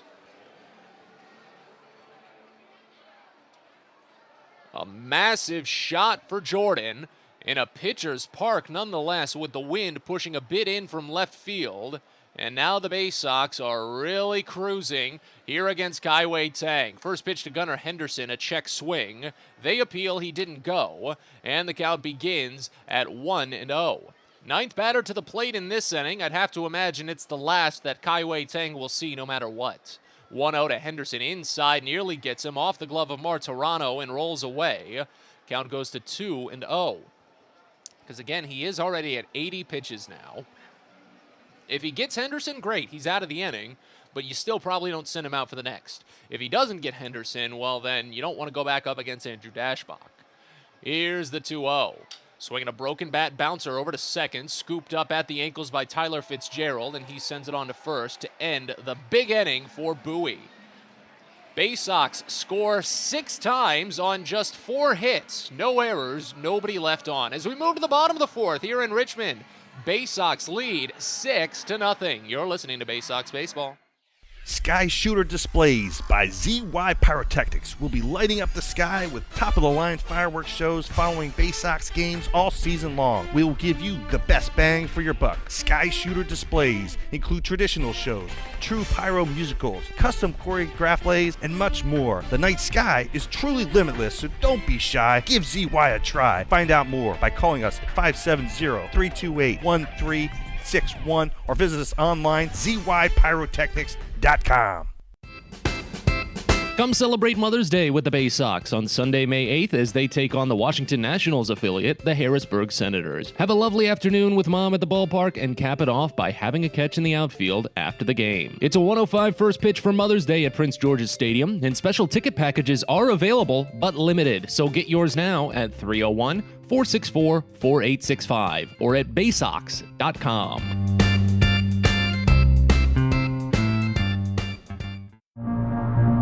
At DCA Imaging Systems, we provide a tenured team of office technology professionals ready to be your trusted advisors. From document creation, output devices, scanning and workflow, to document security and storage, we understand people print, not printers. Give DCA Imaging a call, 301-577-1021, or find out more about how we can help you. DCAimaging.com. DCA Imaging Systems, office technology made easy.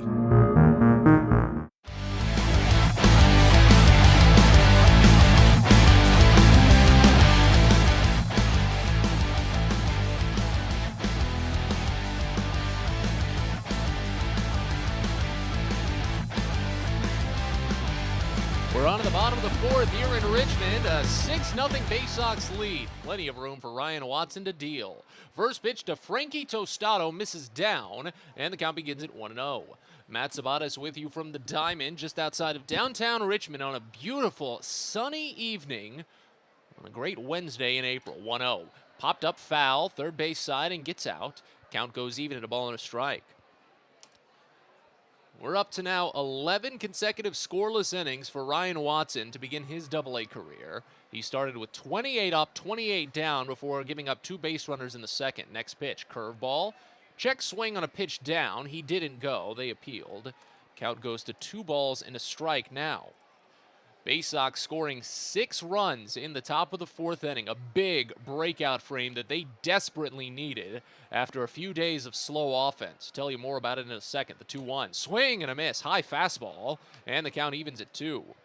So the Baysox 6 runs today is the first time that they've even eclipsed they've tied their 6-run mark back from the 23rd against Akron. Their lost to start this 3-game skid. Next pitch, Tostado reaches for it and pokes it foul to the third base side out of play. Count holds at 2-2. If they could score another one, it would be the first time Bowie scored more than 6 runs since the 20-6 game. Here's the 2-2 to Tostado. Bounce the other way, a base hit. They played him to pull, he didn't go that way. It sneaks into left field, and Tostado is aboard to open the inning. First time this season that Watson has allowed the leadoff base runner to reach. Leadoff batter, I should say. Prior to that, they were a combined 0 for 16 against him.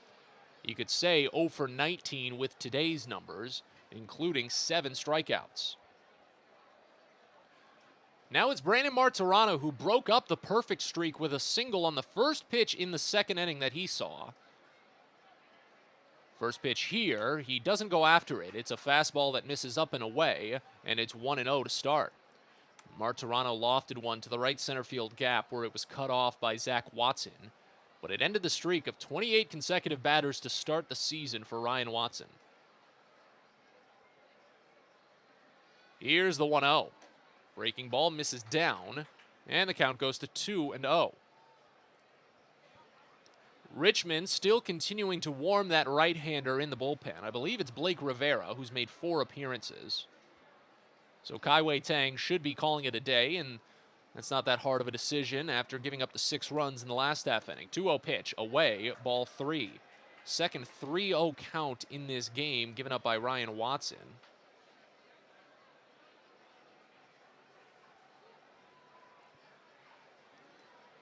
Big chance for him to battle back here as he works out of the stretch from the get-go in the 4th inning.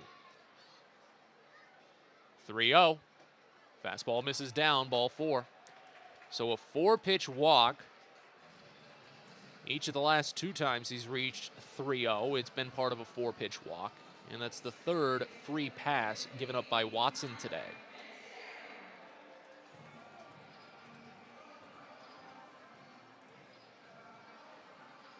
So that's going to lead to a quick meeting between battery mates Maverick Handley and Ryan Watson. This series is set to look at a lot of strikeouts. We'll see how it handles because pitching-wise, the 2 staffs aren't really that big on strikeouts per se, but the 2 offenses are some of the league's leaders in strikeouts. Richmond leads with 184. Bowie is 4th, but they're only at 178, so they're within 10. That's striking distance. Here's Tyler Fitzgerald. First pitch is a hanging curve called for strike in. 0-1 to start. The other difference in there, too, is that Bowie really struck out a ton in that Akron series. And obviously, if you watch Daniel Espino work, you know what I'm talking about. There were 2 different games in that series where Bowie struck out 17 times at the plate. Here's the 0-1. Swing and a miss, chasing on a breaking pitch away. 0-2 on Fitzgerald, who popped out to first base his first time up.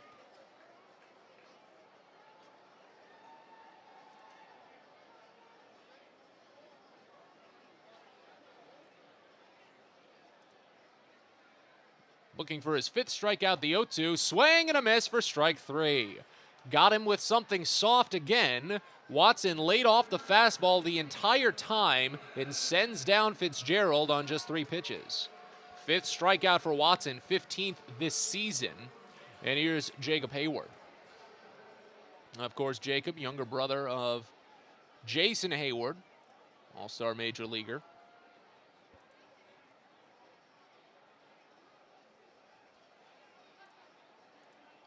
Long wait for Watson. Finally delivers the first pitch, and the curveball is lifted high out to the right center field gap, but so high that it gives Zach Watson plenty of time to camp. He makes the play, tagging from second, going to third. The throw is in line, but just barely late.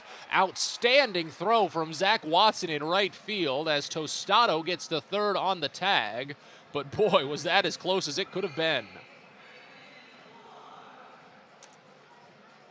2 away now with runners at the corners. And in steps Franklin Labor.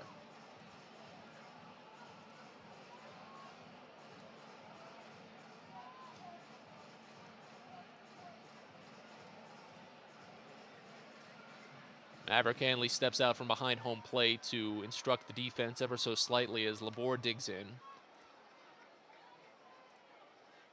This season, he's the heaviest pull batter for Richmond, nearly 2/3 of the time.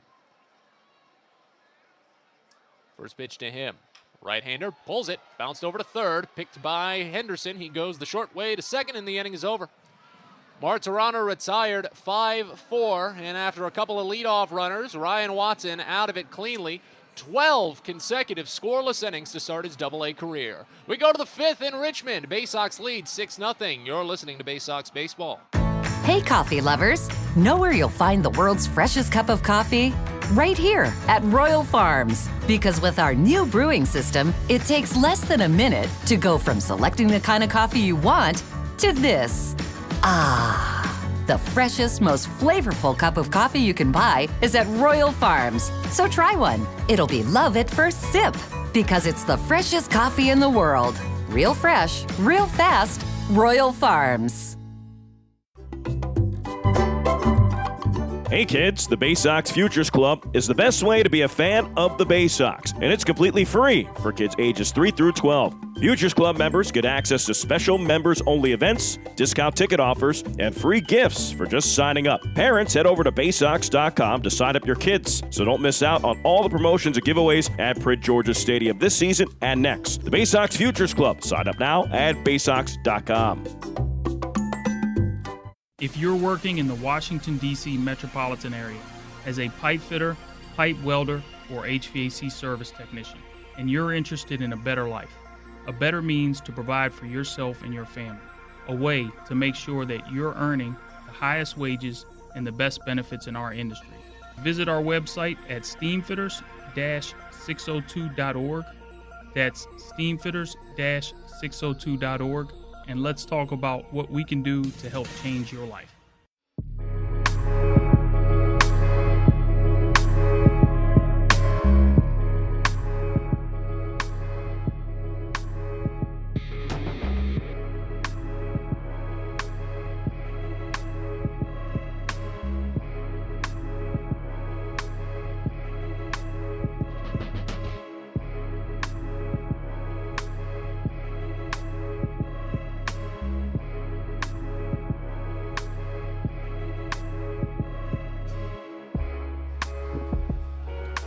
We're on to the 5th inning here in Richmond. New pitcher taking over for the Squirrels in a 6-0 Baysox lead.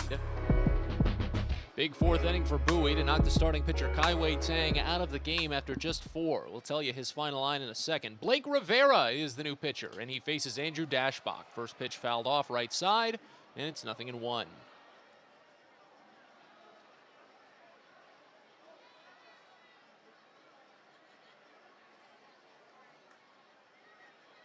Here's the next. Up and in. That one nearly got him.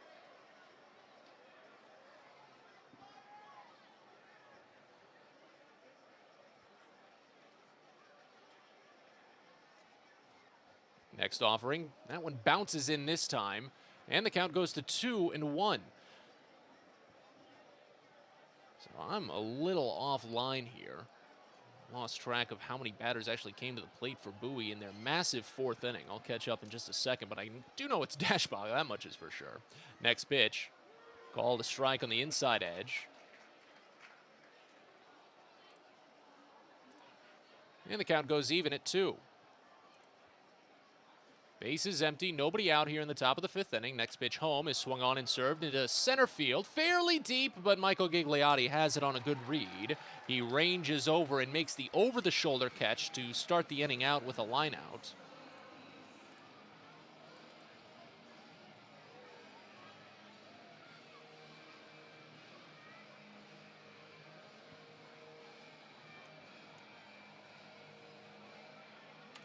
And now in steps Joey Ortiz. I see where I got tripped up. It's not actually any problem at all. Here's Ortiz, first pitch, big swinging strike. Count starts out at 0-1. Back-to-back first pitch strikes for Blake Rivera. Got to get you the final line on Kaiwei Tang. He tossed 4 innings, gave up 6 hits and 6 runs all earned. Next pitch fouled off left side. Count to 0-2. Tang struck out 5 batters. He struck out 8 Baysox his last time. He walked 3, gave up a home run. It was a 2-run shot by Jordan Westberg and a much-needed return for Westberg after going without in the entire Akron series. Here's the 0-2 to Ortiz. That one bounces in. Probably only got about 57 feet on that pitch. And it goes to a ball and 2 strikes here on Ortiz. 1-for-1 day for Joey. He singled in the second inning, got hit by a pitch and scored in Bowie's big 4th. Baysox got a lot of their work done with 2 outs as well. Westberg's 2-run home run came with 2 outs. The 1-2 curveball drops just a little bit too low, and the count evens at 2. Bases empty, 1 away here in a 6-0 Bowie lead.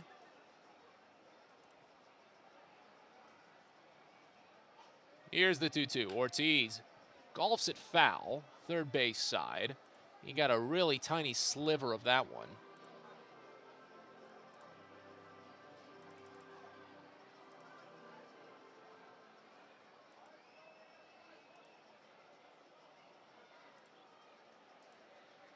Here's the 2-2 from Rivera. Curveball called strike 3. Ortiz knew it. Not upset with the call. And he departs. So in steps Shane Fontana. We got to tell you a little bit about the pitcher on the mound at some point, right? Blake Rivera, a 6'4", 225-pound, 24-year-old right-hander from Smith's Station, Alabama, drafted in the 4th round of the 2018 draft. First pitch to the lefty, Shane Fontana misses high, and it's 1-0. Fontana has watched a first pitch ball in all of his plate appearances. He's drawn 2 walks today.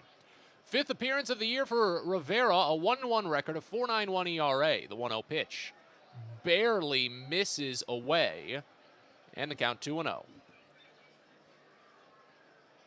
7 1/3 innings of work, 6 strikeouts, 1 walk for Rivera this season. He has allowed 2 home runs, tied for the most out of the pen.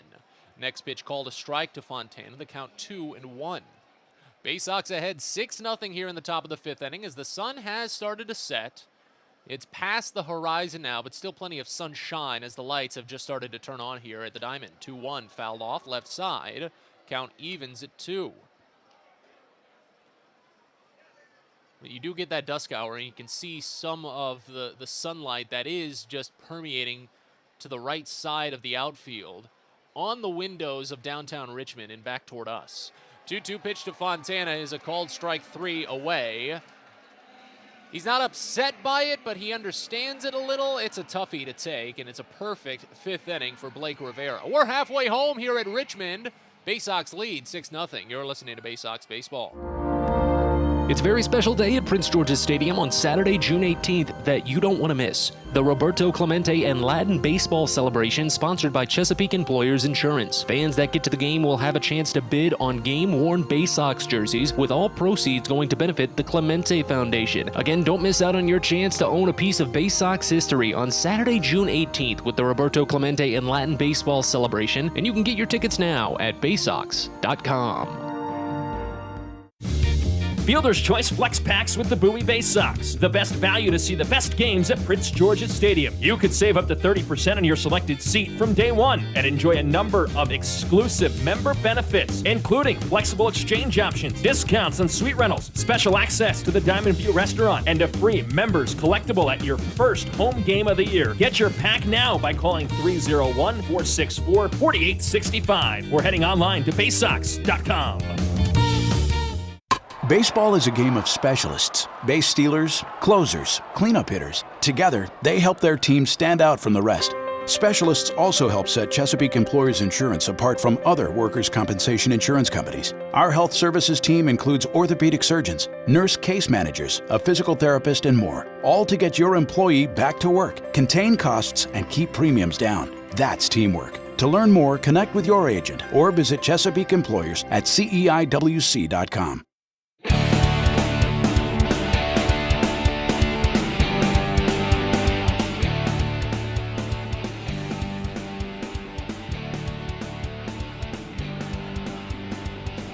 Home half of the 5th inning here in Richmond. Baysox still leading 6-0. Matt Sabatas with you from the Diamond as Ryan Watson gets back out to work. He faces 9-1-2 in this frame, starting with Shane Matheny. First pitch called a strike, outer half, 0-1. Matheny lined out to left field his first time up. It was on a 1-0 offering. He waits for the next from Watson, who gets to work out of the windup again after working with 2 early base runners in the last inning. Next pitch misses down, and the count evens. Watson is already up to 12 consecutive scoreless innings to start his Double-A career, trying to see how far he can take it. It's already the team's lead this season, 1-1. Curveball called for strike, top half of the zone, and the count goes to 1-2. The previous team's leader was Drew Rahm. He pieced together a stretch of 9 consecutive scoreless innings between the 14th and the 21st. That was just 2 starts. Here's the 1-2, lifted out to left center field, but on a line easy for Hudson Haskin to read. Haskin, back in his native center, can roam that vast wilderness with ease. I don't know, I thought I was being funny there. As it goes back to the top of the lineup, here's Michael Gigliotti. Watson will face off with him for the 3rd time today. Start of the 3rd trip through the order for the right-hander. 0-2 for Gigliotti. He struck out in the 3rd, popped out his first time up in the first pitch he watches home as a curveball to start, 0-1. We're seeing that early curveball a lot, too, for Ryan Watson today. Not that it's a bad thing, but I do think it's interesting. He's definitely counteracting what the scouting reports might say. The 0-1. There's the fastball, misses away, and the count evens at a ball and a strike. And again, it is obviously a different scenario between starting and relieving, even if it isn't a piggyback scenario. 1-1, bounced over to 3rd, a tough play for Henderson, picks it as he falls to a knee, uprights, fires low to 1st, it's in time! What a play by Gunnar Henderson! That's a big league infielder if I ever saw one! Oh my goodness! Wow.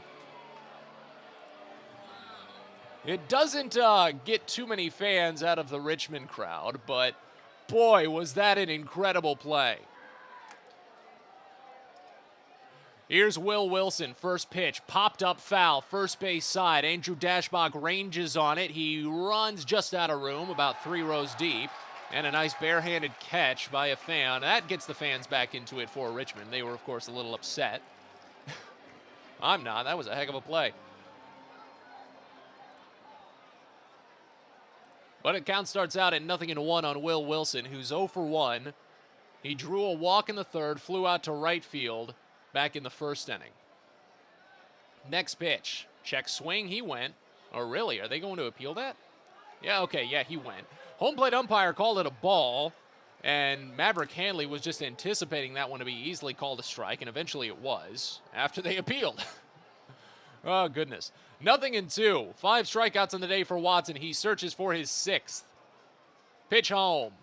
In there, strike 3. Got him with a hanging curve inside, and it's a perfect 5th inning for Ryan Watson. He started with 13 straight zeros. And as we go to the 6th, the Baysox lead 6-0. You're listening to Baysox Baseball. Pest Now is proud to partner with the Bowie Baysox and provide their pest control services. For all your residential and commercial pest control needs, call Pest Now. For general pest control, termite control, mosquito control, and all other pest control services, call Pest Now. You can reach us at 301-231-8300 or visit us online at www.pestnow.com.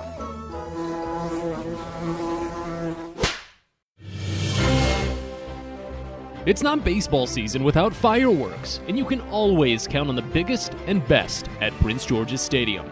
There's no better way to cap off a fun evening at the ballpark than a spectacular fireworks show. And the Baysox have got you covered this season with 16 different shows to choose from. So get your tickets now at Baysox.com. There's plenty to catch in the month of May with fireworks every home Saturday. Hope to see you there.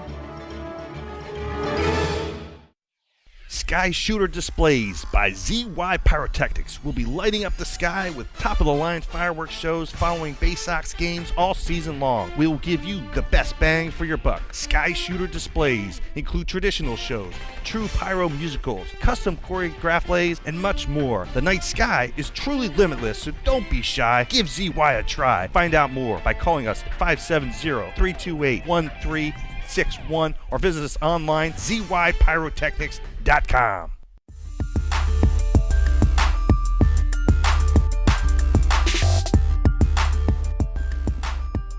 We're on to the sixth inning here in Richmond, a 6-0 Baysox lead. Matt Sabatis with you as the bottom three in the Bowie lineup will step to the plate in this half inning. Zach Watson will lead it off. First pitch inside, nearly got him, but he just got out of the way. 1-0 to start. Blake Rivera is again on the mound for the Squirrels, relieving Kaiwei Tang. He worked a perfect fifth with a pair of strikeouts. This next pitch bounced foul, third base side. The count goes even at a ball and a strike. Both of the strikeouts were looking as well. The Baysox, while they have had their ups and downs with the strike zone, now, at least today, they're finding the pitches that they want to swing on. Here's the 1-1. Swing and a miss. Oh, I love that. It goes to 1-2. Whenever I say things like that, then I'm just immediately turned around for just a very run-of-the-mill swinging strike. They happen all the time, but still. Next pitch is a curveball, misses high, and the count evens at 2 balls and 2 strikes on Watson.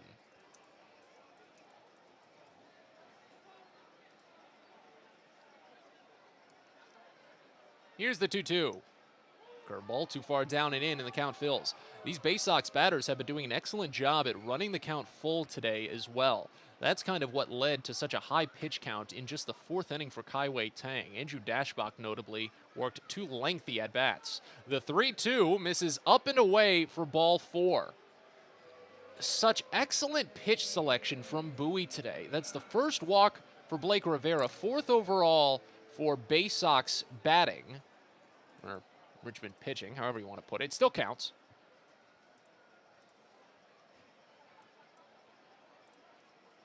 And now it turns to Cody Roberts, who had a bases-loaded 3 RBI double 2 innings ago. First pitch, called a strike, upper outside corner. It's 0-1.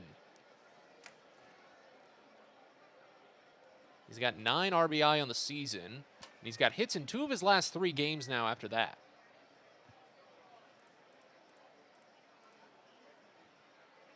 Here's the 0-1. Swing and a miss, back pick over to first, but the throw is high. Pitch was low, and the count goes to 0-2 after the swinging strike against Roberts.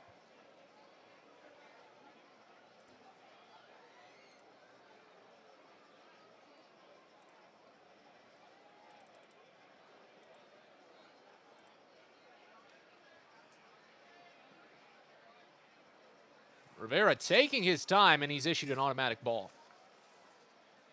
You had to have seen that one coming, my friend. He was just standing there. Haven't seen too many of those. I think there was an automatic strike call against the Baysox batter yesterday. But they haven't really been too consequential in the grand scheme.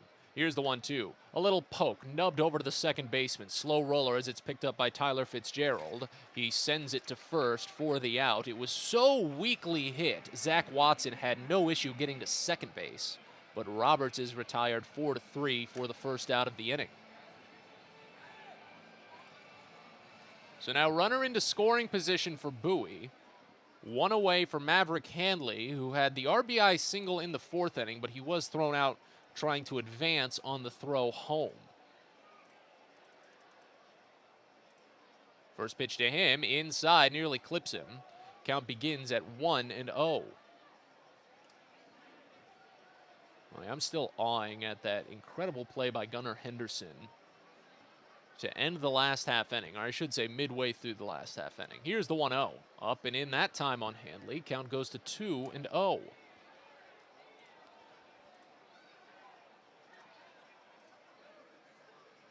Wind pushing out a bit on a decent clip to right center field, but nothing that's really affected too many balls in play today. It's just been a little chilly. Here's the 2-0. Up and in, a breaking ball. 3 balls and no strikes on Handley. Yeah, this has been the only issue from Richmond pitching today, is that just their pitch counts have gone so long, much longer than you would normally expect from such a good pitching team. The 3-0 misses high, and it's ball 4. So 2 walks in this inning from Blake Rivera, 5 overall from Richmond pitching. This is a team with a strikeout to walk ratio at an even 3. That's better than Bowie. Their ERA is nearly a full run better than Bowie. But here's the difference. Their whip, that walks plus hits per innings pitched. In essence, it tells you how many base runners per inning do you see, and they're usually charged to the pitcher, because you can't add an error and say that that's the pitcher's fault. So walks plus hits per innings pitched, they're even.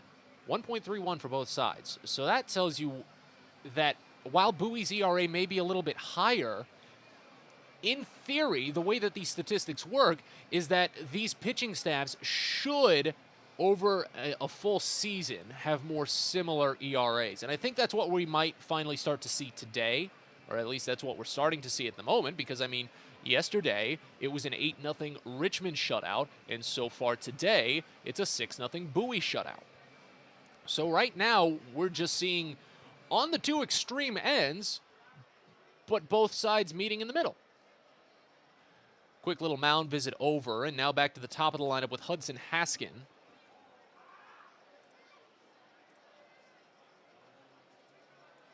First pitch, swinging strike.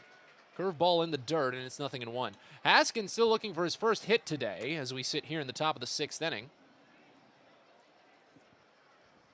He's 0 for 2, but got hit by a pitch and scored in the 4th inning on Jordan Westberg's 2-run home run.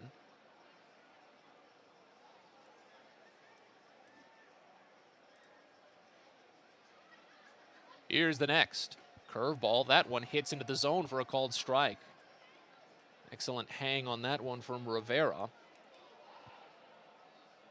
Alabama native, played at a community college in Alabama. Committed to play at Auburn. Could have been a teammate of Ryan Watson, but then he signed with the Giants. The 0-2 hits Haskin. That's another one today, and that's a tougher spot. That got him, I think, on the thigh. And Will Kelly, the athletic trainer, is going to bounce off of the railing of the dugout and head out, because now Haskin is hobbling a little bit. He's taking it in stride with a bit of a grimace, but now here comes Will Kelly. So when Haskin got hit by a pitch in the Binghamton series, and he missed a couple of days, we had come to find out that it was less on the hit by pitch and more a bit on his hips and torso and how they were feeling. And again, the cold did not help.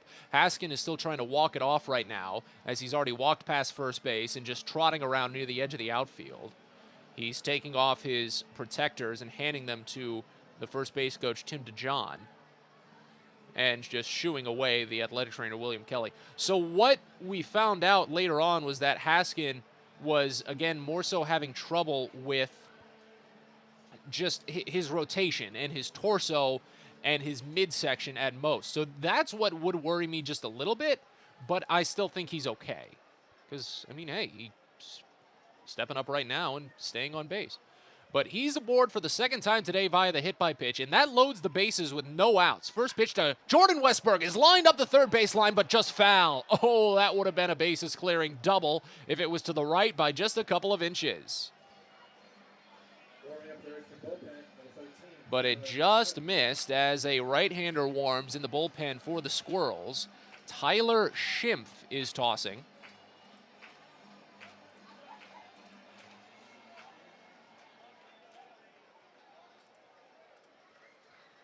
Righty on righty as Westberg picked up his 5th home run of the season in the 4th inning, a 2-run shot. This is his first opportunity with the bases loaded this year, and it bounces off the chest the next pitch of Martirano, but he keeps it in front of him. Count goes even at a ball and a strike here on Westberg. So the inning started with a walk to Zach Watson. Cody Roberts grounded out, pushing him to second. Then a 4-pitch walk to Maverick Handley. Hudson Haskin was hit by an 0-1 offering, loading the bases here for Jordan Westberg. Now a 1-1 count, 1 out. Baysox lead 6-0 in the top of the 6th. Here's the 1-1. Swinging a bouncing ball foul into the Baysox dugout. A ball and 2 strikes now on Westberg. Overall this season with runners in scoring position, A nice clean 300 average with 2 of his home runs, 9 runs driven in, and 1140 OPS. Like I said, later in the games, when it matters most, he really knows how to put barrel on ball. 1-2 pitch. Inside, nearly got him. He just dodged it. That would have got the tricep. And the count evens at 2.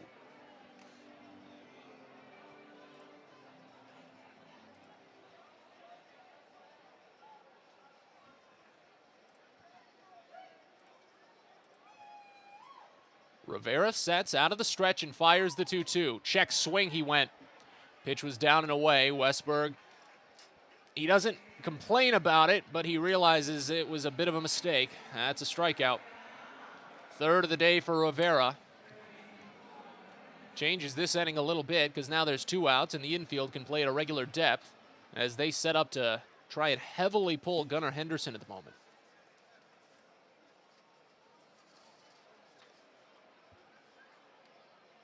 On the season, pulls it about 45% of the time. He's done it twice today. First pitch, called a strike, high, maybe a bit away, but the count starts out at 0-1. Henderson also grounded out to third base in the first inning. He's 0 for 3 overall, but when he did ground it out, they were still playing the pull, so he hit it toward more so the usual shortstop position. Here's the 0-1 pitch. Fouled off, left side, 0-2. Bases still loaded now, 2 outs here in the top of the 6th inning, a 6-0 Baysox advantage.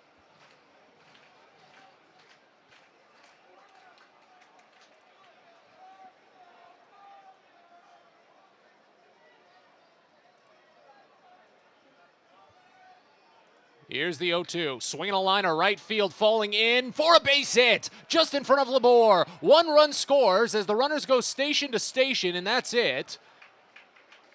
Watson from third, an RBI single for Henderson makes it a 7-0 game for Bowie.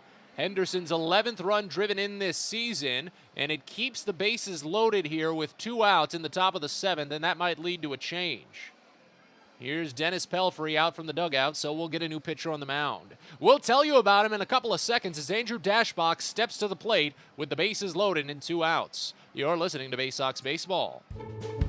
A birthday bash with the Baysox is the best time at the ballpark. Bring your friends and family out to celebrate and be the star of the show. Dance on the dugout with Louie, play games in the stadium, introduce a batter in the game, and you'll even get to have the stadium sing for you. Baysox birthday parties, an unforgettable, one-of-a-kind experience at Prince George's Stadium. Book yours by calling 301-464-4880 or at baysox.com. From sprains to stitches, sore throats to stomach aches, and pulled muscles to poison ivy, care is around the corner at Patient First. Walk in to see a doctor from 8 a.m. to 10 p.m. every day of the year. X-rays, lab tests, and prescription drugs are on site, and most major insurance plans are accepted. For routine illnesses and injuries, Patient First is here for you. Patient First, the name fits. Patient First, proud partner of the Bowie Baysox, open 8 a.m. to 10 p.m. every day.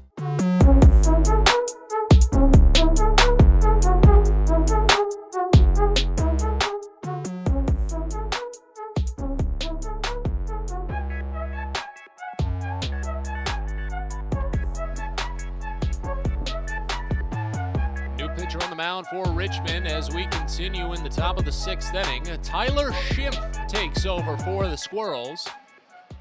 He comes in a sticky situation. Bases loaded, 2 away for Bowie. They've already brought a run across in this frame on Gunnar Henderson's RBI single, and Andrew Dashbach will step in. Dashbach is 0 for 1 this season with the bases loaded. He has a sacrifice fly, but he's also struck out in his other plate appearance. The line on Rivera not final. Of course, he's responsible for runners at first, second, and third. But so far, he finishes with an inning and 2/3. He gave up, at the moment, just 1 hit and 1 run. It was earned. He struck out 3 batters and walked 2. Did not give up a home run.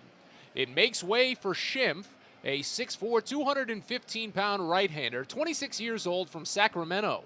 Drafted in the 13th round of the 2017 draft. He comes in for his 5th appearance of the season with a 1-0 record and a 5.40 ERA. Right-hander on right-hander as Dashbach digs in. First pitch from Schimpf on its way. It swung on and missed for strike one. Chasing on a high fastball, Dashbach, and the count opens at 0-1. Again, Matt Sabatis with you on a very fun night in Richmond so far as the Bay Sox lead 7-0. Schimpf sets first base side of the rubber, rocks back and forth just a tad, kicks and delivers the 0-1. It's checked on, up and in on the hands. They appeal on it. He didn't go, and the count evens. Again, Dashbach has gone without a hit in now 3+ games when you include his 0-for-2 numbers today. But including today, over his last 6 games total, he's drawn 9 walks, so he's still getting on base. The 1-2. Curveball bounces off the elbow of Tostado and rolls all the way to the warning track.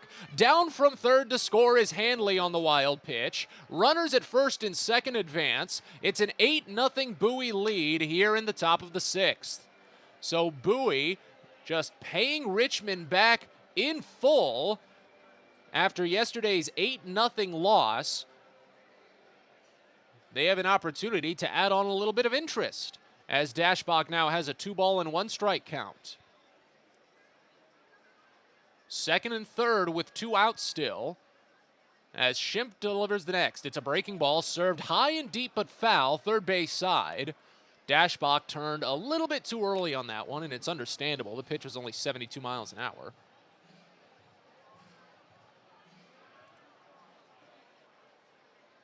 But it runs the count even at 2 and gives Schimpf an opportunity to get out of what remains of the jam. The wild pitch run charged to Rivera. Here's the 2-2. Swinging a piece. Dashbach on time with the fastball, but it was a little high for him. Count stays at 2-2. So after losing 8-0 last night, their largest shutout loss since 2018, the Bay Sox trying to bounce back in an equal way, if not more. Here's the 2-2. Comes in low, and Dashbach works yet another full count.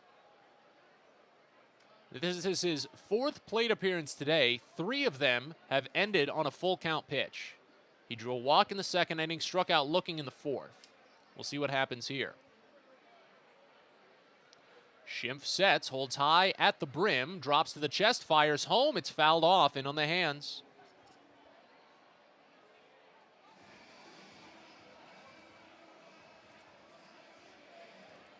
Again, runners at second and third at the moment belong to Blake Rivera, who's taking no decision. Kai-Wei Tang is the pitcher of record. Ryan Watson could still come out for another half inning. I've not seen any action in the Bowie pen. Here's the 3-2. Down low, ball 4. The bases are loaded again. Andrew Dashbach draws his 10th walk in his past 6 games. First walk given up by Blake Rivera. 6th overall by Richmond pitching.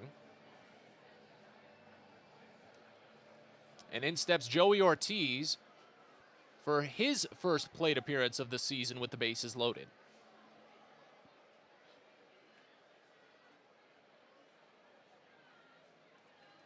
Righty on righty. First pitch. Ortiz watches breaking ball bounce away just a little bit on the outside batting box, and Martirano keeps it in front of him.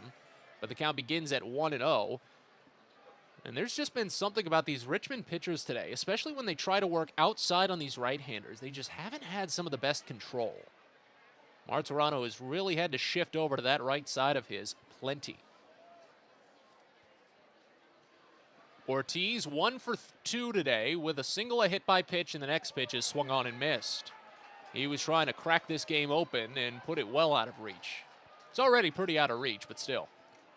8-0 Bay Sox lead here in the top of the 6th inning. 6 runs in the 4th, 2 more here in the 6th. And that 2-out hitting is making itself known again. The 1-1 curveball just misses high. That was a tough one to lay off for Joey Ortiz, but he made the right call. 2 balls and a strike. Schimpf comes set. Fires the 2-1. It's inside for ball 3. So a chance for Bowie to maybe get a free run, depending on what Ortiz does here.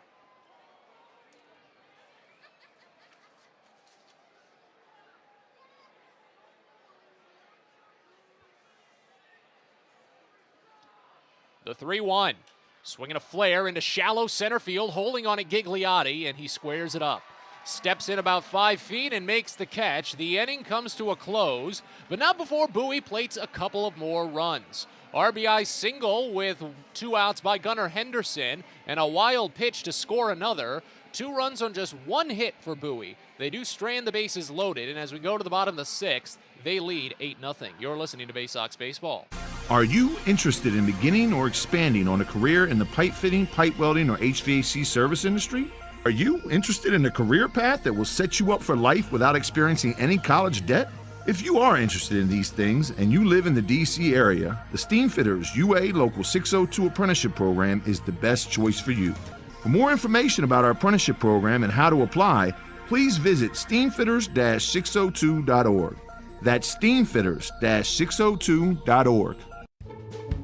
A birthday bash with the Baysox is the best time at the ballpark. Bring your friends and family out to celebrate and be the star of the show. Dance on the dugout with Louie, play games in the stadium, introduce a batter in the game, and you'll even get to have the stadium sing for you. Baysox birthday parties, an unforgettable, one-of-a-kind experience at Prince George's Stadium. Book yours by calling 301-464-4880 or at baysox.com. It takes time to get rich, flavorful coffee beans from the lush mountain regions of Colombia and Brazil to Royal Farms. But less than a minute to get yourself a delicious hot cup of the finest and freshest coffee in the world. Because Royal Farms' new Swiss-made coffee machines grind those rich, flavorful coffee beans and brew them one magnificent cup at a time. It's why Royal Farms makes the freshest and best coffee in the world. Real fresh, real fast. Royal Farms.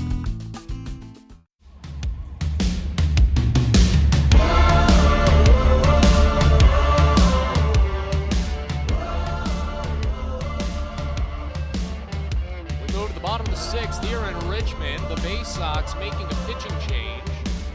What a start it was for Ryan Watson. He's in line for the win, and it's probably going to go to him unless the Baysox give up a big comeback. It's 8-0 in the bottom of the 6th.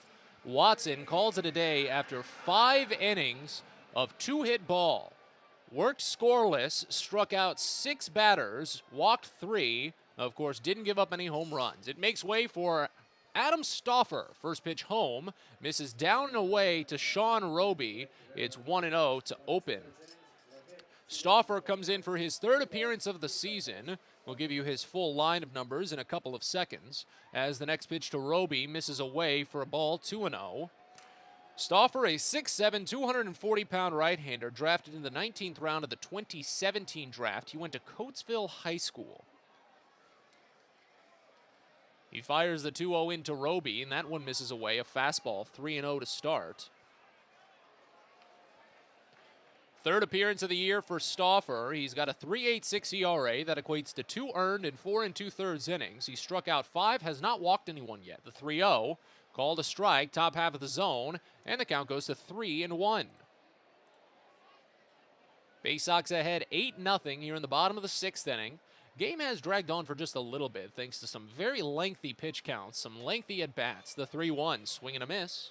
Count fills, but that's mostly been on Bowie's side. They really just ran Kaiwei Tang into the ground, chased the starting pitcher from Taiwan out after just 4 innings in about 80 pitches.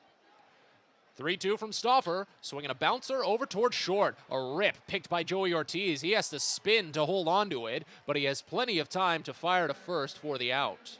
6-3 gets us started here in the bottom of the 6th, and now Frankie Tostado.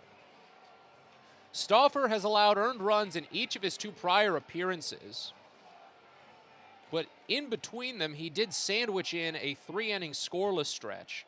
His last time to the mound was just under a week ago, a part of Bowie's first of 2 walk-off wins against Akron. First pitch to Frankie Tostado is called a strike on the bottom edge of the zone. It's 0-1. Stauffer came in. He was the second reliever of that day as well. As the 0-1 comes home, it's a curveball and a beauty. Hangs in for the top half. And the count 0-2 on Tostado, who's 1 for 2 on the day with a single. Stauffer came out of the pen and worked a scoreless 7th, but he did allow a base runner on an error. Next pitch, knuckled foul, left side. Keep the count the same. And then in the 8th inning of that game, he gave up a leadoff single, worked 2 quick groundouts that advanced the runner all the way to third, and he was replaced. The next reliever allowed the inherited runner to score. Here's the 0-2. Flown out to center field, a long ways, but not long enough. Hudson Haskins squares it up in front of the warning track, and there's 2 gone. It's been a good mix for Bowie pitchers today between the fly balls and the ground balls.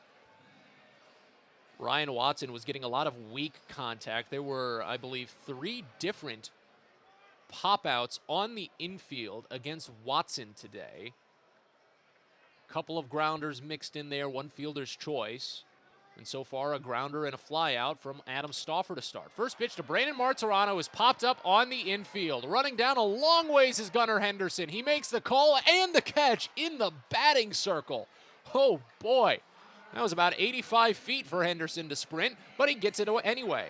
We go to the 7th here at the Diamond. A perfect 6th for Adam Stauffer. Baysox lead 8-0. You're listening to Baysox Baseball. From sprains to stitches, sore throats to stomach aches, and pulled muscles to poison ivy, care is around the corner at Patient First. Walk in to see a doctor from 8 a.m. to 10 p.m. every day of the year. X-rays, lab tests, and prescription drugs are on site, and most major insurance plans are accepted. For routine illnesses and injuries, Patient First is here for you. Patient First, the name fits. Patient First, proud partner of the Bowie Baysox, open 8 a.m. to 10 p.m. every day.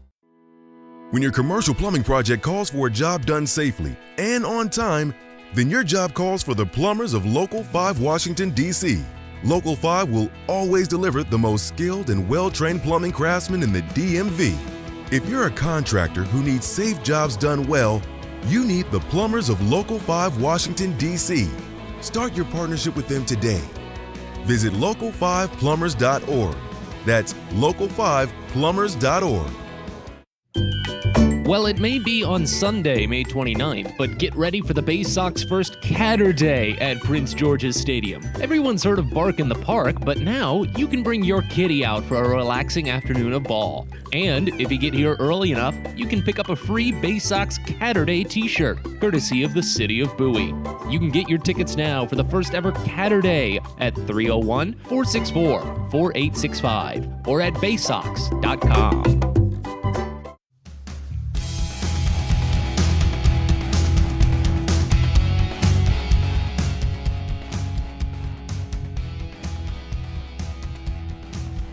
We're on to the 7th inning here at the Diamond. The Baysox, big one. 8-0 they lead over Richmond.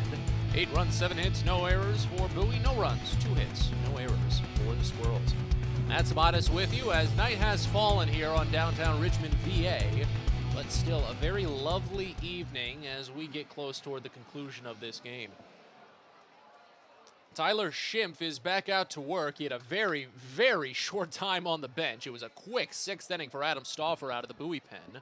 First pitch to Shane Fontana misses away. Count starts out at 1-0. Matter of fact, let's check real quick. How many pitches was that inning? I didn't even keep track myself. 10 pitches. Here's the 1-0. Fontana watches a called strike, bottom half. It's 1-1. 0 for 1 day into the plate for Shane. He walked twice, once in the 2nd, and again in the 4th. He scored in the 4th. He probably could have scored in the 2nd, but he ran into one of the unluckiest sets that you rarely see at a ball game. 1-1 pitch is swung on and missed for a strike, 1-2. With the bases loaded and nobody out, Zach Watson singled. You can put that in air quotes because the batted ball hit off of Fontana, so Fontana was out, but Watson reached first base. Next pitch is a swinging strike. He's down on 3. And Fontana is eliminated for Tyler Schimpf's first strikeout.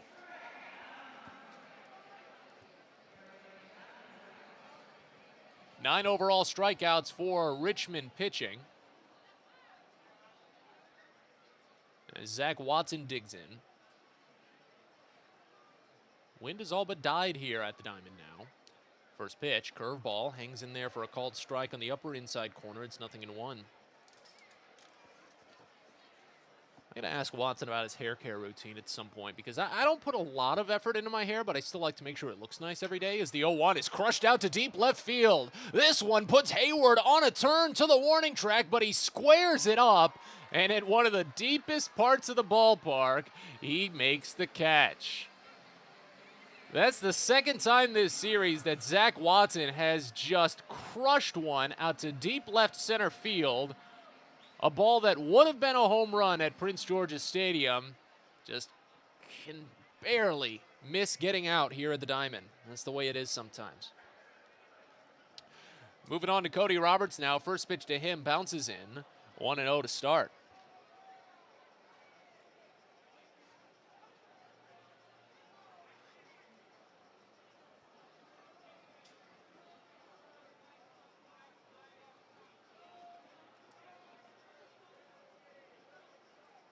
Here's the next, down low. And it's 2-0 on Roberts. He had the bases clearing double back in the fourth inning that really broke this game open. Made it 3-0 for Bowie. They eventually scored 6 in the frame. Next pitch. Misses down and in. 3-0 on Roberts. No action in the Richmond pen. They might stick with Shim for the remainder of this inning. And then see who they can get for the final two. 3-0 pitches away, a 4-pitch walk. Second walk given up by Shim, first on 4 pitches. 7 overall for Richmond pitching today. That's one of the key problems.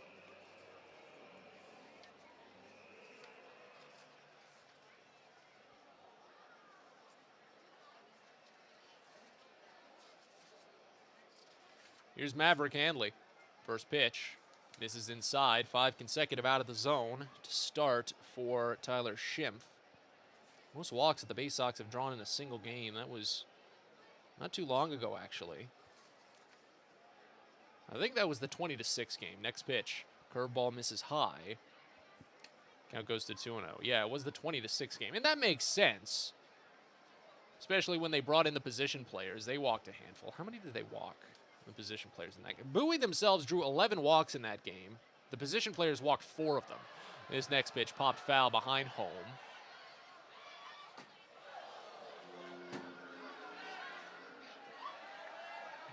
The count goes to 2-1.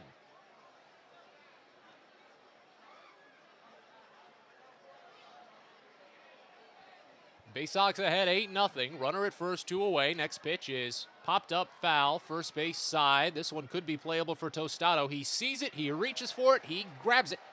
And the inning is over. Baysox get a 2-out walk, but can't do anything with it. And as we stretch here at the Diamond, the Baysox lead 8-0. You're listening to Baysox Baseball.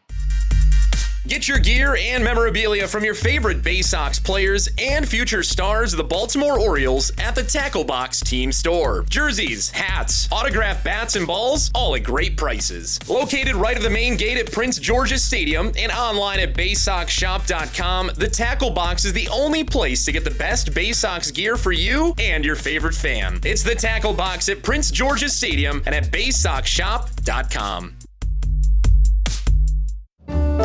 On the Green Incorporated is your lawn care team, providing professional organic-based lawn care programs for residential and commercial lawns. Our lawn care programs provide ballpark quality results. Each service is custom tailored with guaranteed results for even the toughest lawns. On the Green also offers outdoor pest control services. Mosquitoes, ants, ticks, and more. Safely and effectively control insects and enjoy the outdoors this summer with On the Green Incorporated. Go to onthegreeninc.com. Baseball is a game of specialists. Base stealers, closers, cleanup hitters. Together, they help their team stand out from the rest. Specialists also help set Chesapeake Employers Insurance apart from other workers' compensation insurance companies. Our health services team includes orthopedic surgeons, nurse case managers, a physical therapist, and more, all to get your employee back to work, contain costs, and keep premiums down. That's teamwork. To learn more, connect with your agent or visit Chesapeake Employers at CEIWC.com.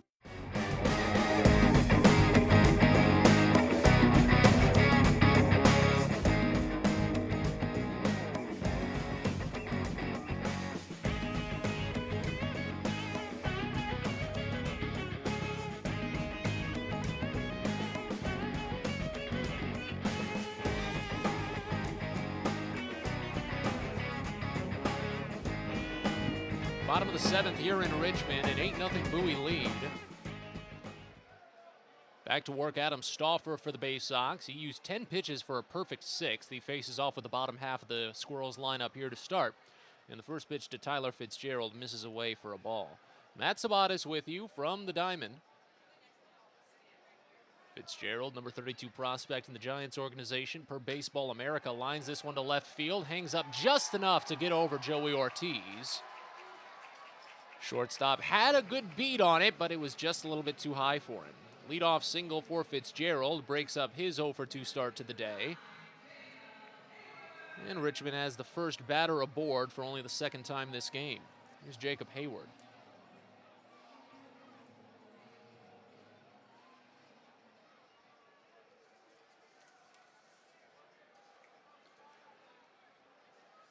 Righty on righty as Stauffer deals with his first base runner today. First pitch home. There's a fastball called for a strike on the outer edge. Count opens at 0-1. Hayward walked back in the second inning. He flew out to right field his last time up.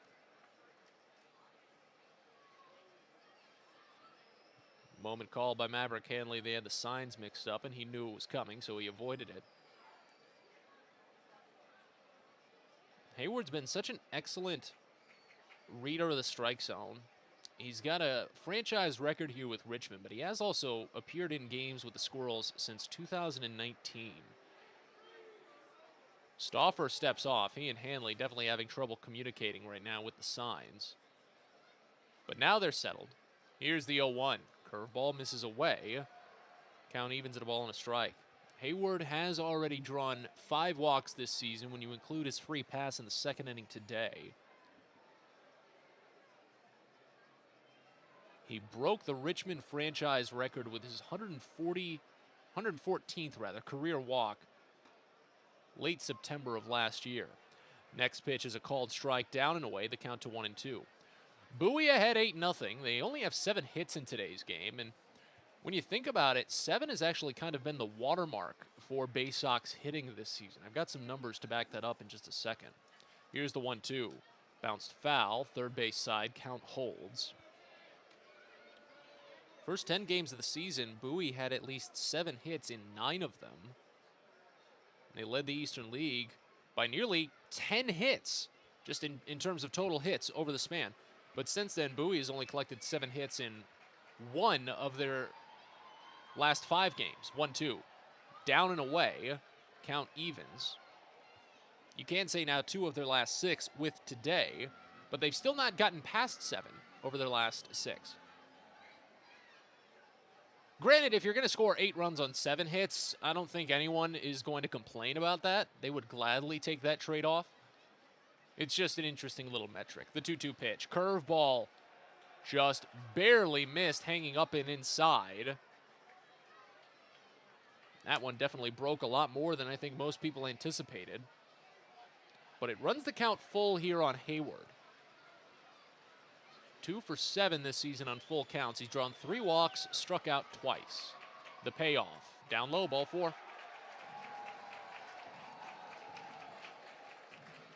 And it draws the cheer from those here in Richmond, as runners move to first and second now with nobody out.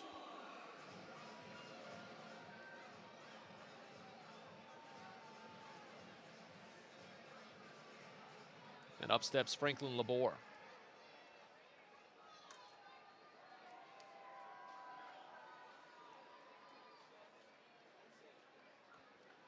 Righty on righty, first and second, still nobody out. First pitch, middle, call it for strike, 0-1. You know, one of the things that I plan to do while we're around here, unfortunately, this is the only full trip for the Baysox to Richmond this season.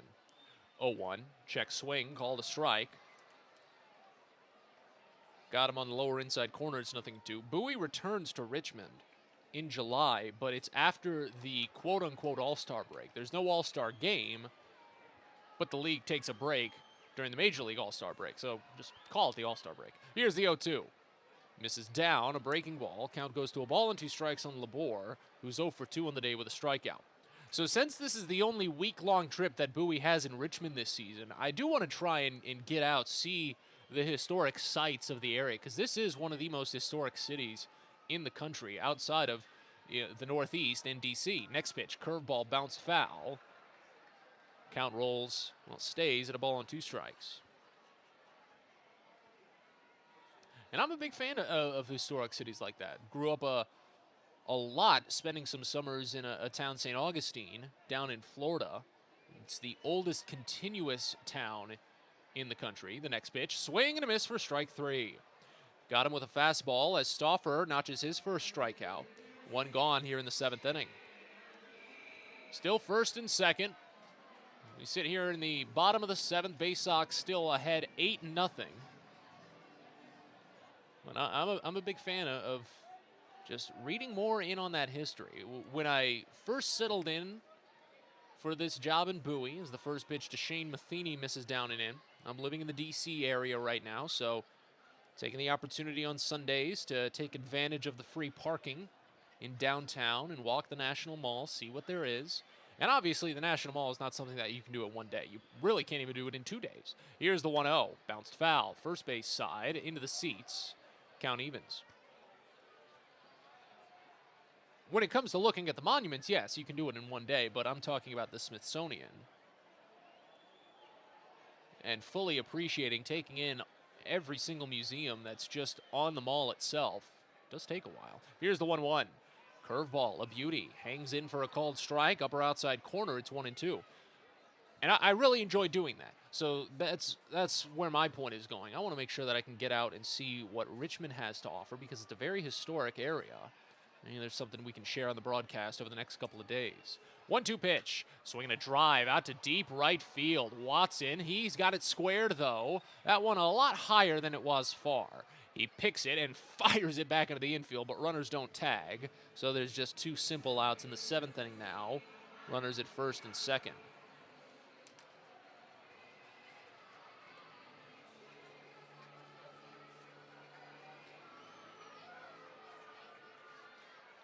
Back to the top of the lineup and Michael Gigliotti.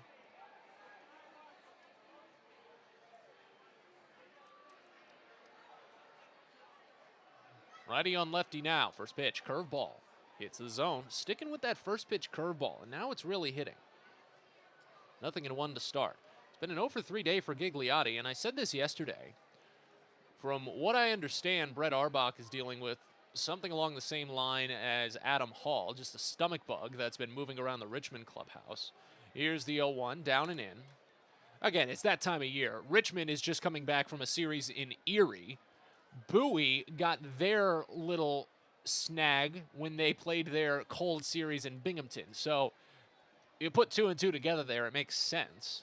And that's why Brett Arbach has not been leading off either of these 2 games. The 1-2 is a swinging strike. Gigliotti chases on a breaking ball down and in. The point being is that, I said it yesterday, Gigliotti is a very interesting choice for a leadoff batter. While he is hitting well this season, he has not been hitting well leading off. He's 3 for 14 leading off innings this year. Next pitch, bounced up the first base line, but foul. Count stays at a ball and 2 strikes. And that includes an 0-for-2 mark yesterday. He struck out twice leading off innings. And then he popped out to third to lead off today's game. So you could say 3 for 14 or 3 for 15 once you count today's statistics. 8-0 Baysox lead. The 1-2 pitch is a curveball flown out to shallow center. So shallow, it's the shortstop Joey Ortiz to make the call. He makes the catch, and the inning is over. 2 leadoff base runners from Richmond, but that's no issue for Adam Stauffer. We go to the 8th here at the Diamond. Baysox lead 8-0. You're listening to Baysox Baseball. If you own or operate a building or facility, or if you're a general contractor that is located or operates in the D.C. area, there is no doubt that it is important for you to have the best trained and most qualified people working for you. Members of Steamfitters UA Local 602 provide the highest level of HVAC, mechanical, and specialty piping services to the various customers we serve. For more information about the services we provide and for a list of companies you can hire, please visit steamfitters-602.org. At DCA Imaging Systems, we provide a tenured team of office technology professionals ready to be your trusted advisors. From document creation, output devices, scanning and workflow, to document security and storage, we understand people print. not printers. Give DCA Imaging a call, 301-577-1021, or find out more about how we can help you. DCAimaging.com. DCA Imaging Systems, office technology made easy.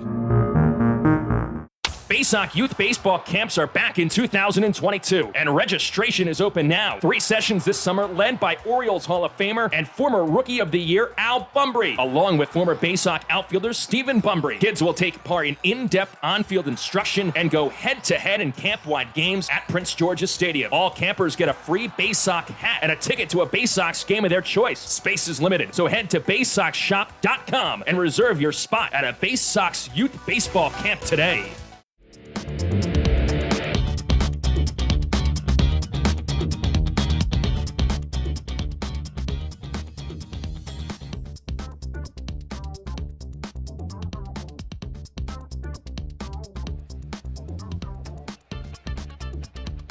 Eighth inning here in Richmond, an 8-0 Baysox lead as they'll try to increase. Top of the lineup due for Bowie in this inning, starting with Hudson Haskin, but the first pitch home bounces in. It's 1-0. Tyler Schimpf back out to work for his second full inning of work. Again, he allowed an inherited runner to score when he came in with the bases loaded in the 6th inning. He reloaded the bases with a walk, but got a fly out to end the frame. Next pitch to Haskin is a nice curveball that hits the top half of the zone after the break. Runs the count even at a ball and a strike. Matt Sabatas with you from the diamond. A very good evening as the next pitch sails home. The curveball again, but this time it doesn't break as much. Count goes to 2-1. 6-game series continues as it will tomorrow at 6:35. It's a 6:05 game on Saturday and 1:05 on Sunday. Next pitch misses away, and it's 3-1 to Haskin. 0 for 2 day. He's been hit by 2 pitches. Last one looked like it stung more than the first. The first one, it barely looked like it grazed him. Last one got him on the thigh, but he was fine. 3-1. Called a strike, bottom half of the zone. The count fills. Haskin doesn't get this deep into plate appearances too often, but it's the second time he's worked a full count today. He's 1 for 4 with a full count. He's drawn 5 walks, so 7. Check that 9 if I knew how to do my math. Total PAs entering this game. The payoff up and in for ball 4. So that's now 6 total walks. I can do 5 plus 1. It's crazy to me sometimes. I was good at math growing up, but once I got into college and got to broadcasting, I realized I didn't need to do math anymore too much. So now I'm fine. Here's Jordan Westberg. First pitch crushed out to right center field. This one sends Labor running a long way back. He squares it up against the Carmack side in right center, and he brings it down. Braces up against the wall. What could have been an extra base hit and what would have been a home run at Prince George's Stadium is once again a routine flyout on your scorecard. Westberg, again, he realizes the dimensions of the ballpark. He's not too displeased by it. He knew he gave it a good charge. And with the advanced statistics and game tracking that the Orioles and the like use, they'll know that he still put good barrel on that ball. And that's what they look at a lot of time. First pitch to Gunnar Henderson, crushed to the same spot. This one a little bit further, and this one is gone. Gunnar Henderson says goodbye. His 3rd home run of the season is a 2-run shot, and it's 10-0 Bowie here in the 8th inning. Jordan Westberg must have said something to him on the way back into the dugout, said, watch out for this pitch right here, and Henderson served it right over that right center field wall for his 3rd home run. RBIs number 11 and 12 this season for Henderson, and now it's Andrew Dashbach. First pitch to him is fouled off, just a piece over to the left side. Count begins at 0-1. So now at this point, Bowie is paying back Richmond with interest for the 8-0 beating they took yesterday.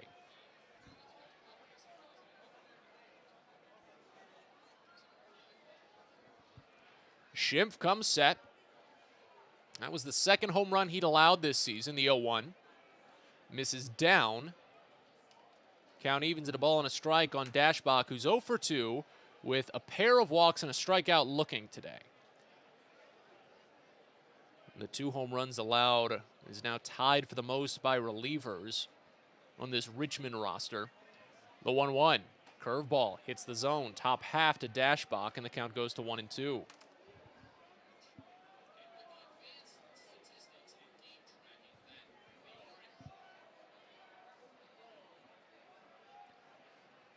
Here's the 1-2 from Schimpf. Bounces in. That one hit off the other batter's box. Count goes to 2.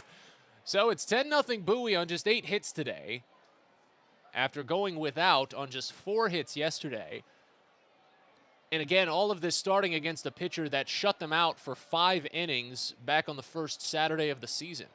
Next pitch, swing and a miss. Dashbach chases on fastball high. He's down on strikes. That is the second strikeout for Tyler Schimpf. 10th overall for Richmond pitching. And now with 2 outs, here comes Joey Ortiz. But before Ortiz steps up, looks like we're getting a pitching change. Dennis Pelfrey out from the dugout as there's been a right-hander warming in the pen for Richmond. We'll tell you about him in just a couple of seconds. Well, let's see if he gets the ball. He does, so pitching change. Bowie leads 10-0. You're listening to Baysox Baseball. A birthday bash with the Baysox is the best time at the ballpark. Bring your friends and family out to celebrate and be the star of the show. Dance on the dugout with Louie, play games in the stadium, introduce a batter in the game, and you'll even get to have the stadium sing for you. Baysox birthday parties, an unforgettable, one-of-a-kind experience at Prince George's Stadium. Book yours by calling 301-464-4880 or at baysox.com.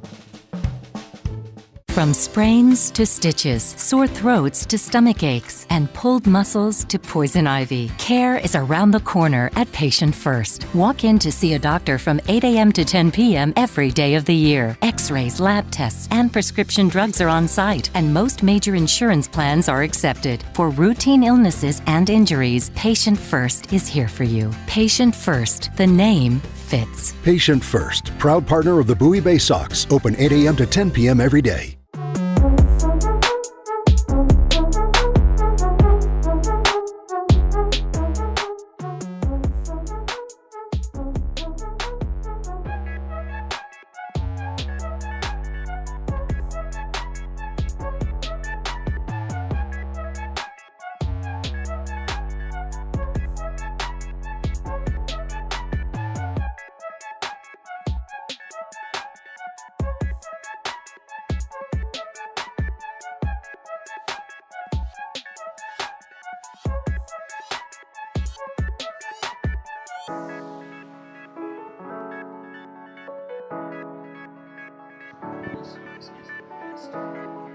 New pitcher on the mound for Richmond as we continue on with the top of the 8th inning.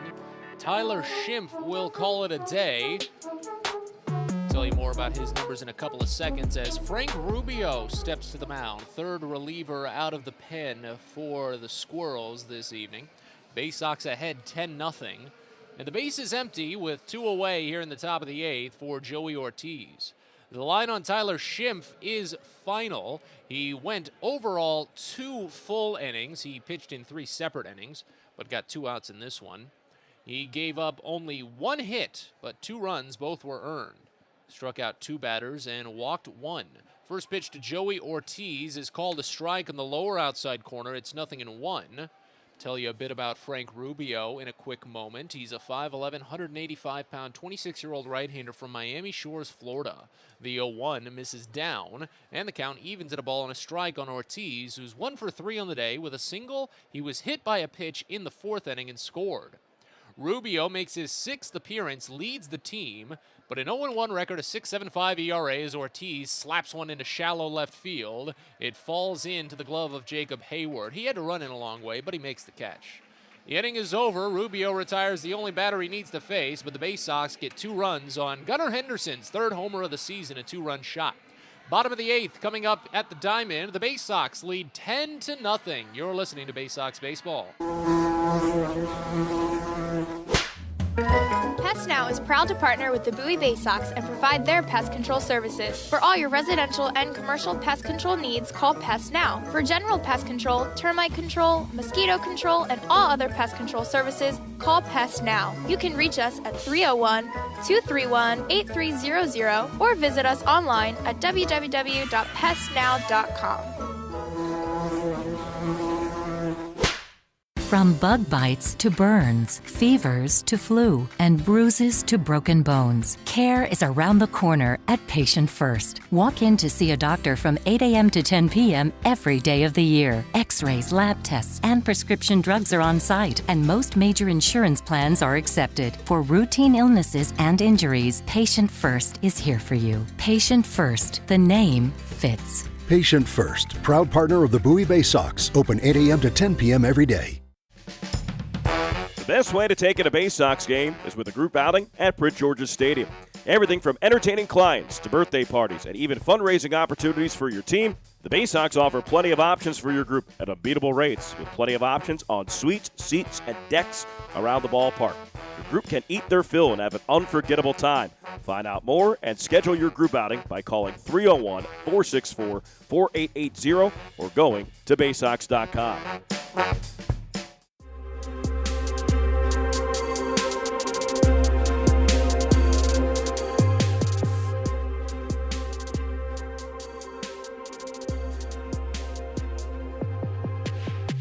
We're on to the bottom of the 8th here in Richmond, a 10-0 Baysox advantage. Coming out for his third inning of relief, Adam Stauffer, first pitch, called a strike on the outside edge. It's 0-1. Matt Sabatis with you. It's been a busy day offensively for the Baysox. It's 2, 3, and 4 due up for the Squirrels in this inning. Will Wilson, Sean Roby, Frankie Tostado. Next pitch home. Check swing, called a strike anyway on the lower outside corner. It's 0-2. Wilson 0 for 2 on the day, struck out looking back in the 5th inning. He drew a walk in the 3rd, flew out to right field in the 1st. Wind has come to a bit of a standstill here at the Diamond. Here's the 0-2 pitch. Swinging just a piece. Much too far ahead on that curveball, and the count stays at 0-2. I talked about it a little bit earlier. This is obviously a very old ballpark. It shows its age in some regard, but they've really done some very smart and great things to make sure that it still has a bit of life. Next pitch is a curveball, misses up and in, has to force Wilson to duck. That one just didn't really move too much, and the count to 1-2. I'm not sure if they contracted local artists or if they took just volunteers, as the 1-2 is driven high to left field, not too deep. Ranging to his right side is Shane Fontana. He goes a long way to finally bring it down, and there's one gone. But since this is an all-concrete facility, lower bowl, outside facades, everything, it's all concrete. Obviously, that would just be a lot of gray. So what they did is that they brought in a lot of local artists, and again, I'm not sure if they contracted them, I have to ask, or if they took volunteers, but they just had them paint murals everywhere. So it gives it a very community feel, and I think that's one of the good things that they do so well here in Richmond. First pitch to Sean Roby is a swing and a miss on a high fastball. It's 0-1. Roby is 0 for 3 on the day after picking up his league-leading 7th home run this season. Next pitch called a strike low. Count goes to 0-2. He's played so well here at home also. He had 1 home run against Bowie at Prince George's Stadium. The 0-2, called strike 3 on the lower outside corner. Roby displeased. The point I was going to make was that was his only road home run. His other 6 now have been here at the Diamond. That's the second strikeout for Adam Stauffer as he catches Roby sleeping. 8 strikeouts overall for Baysox pitching. First pitch, roped over to the right side, a base hit by Frankie Tostado. They had played him to pull, but it turned out to be a little bit too much, as Jordan Westberg had to shade to his right to try for that one. He couldn't, and Tostado has a 2-hit day.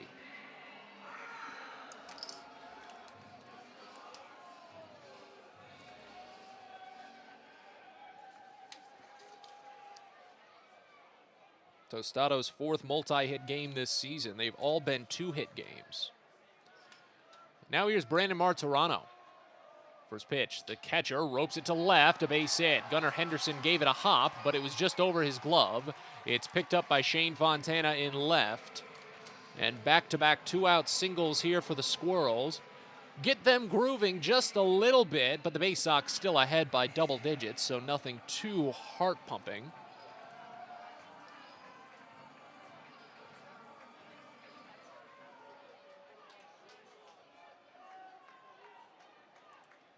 Here's Tyler Fitzgerald.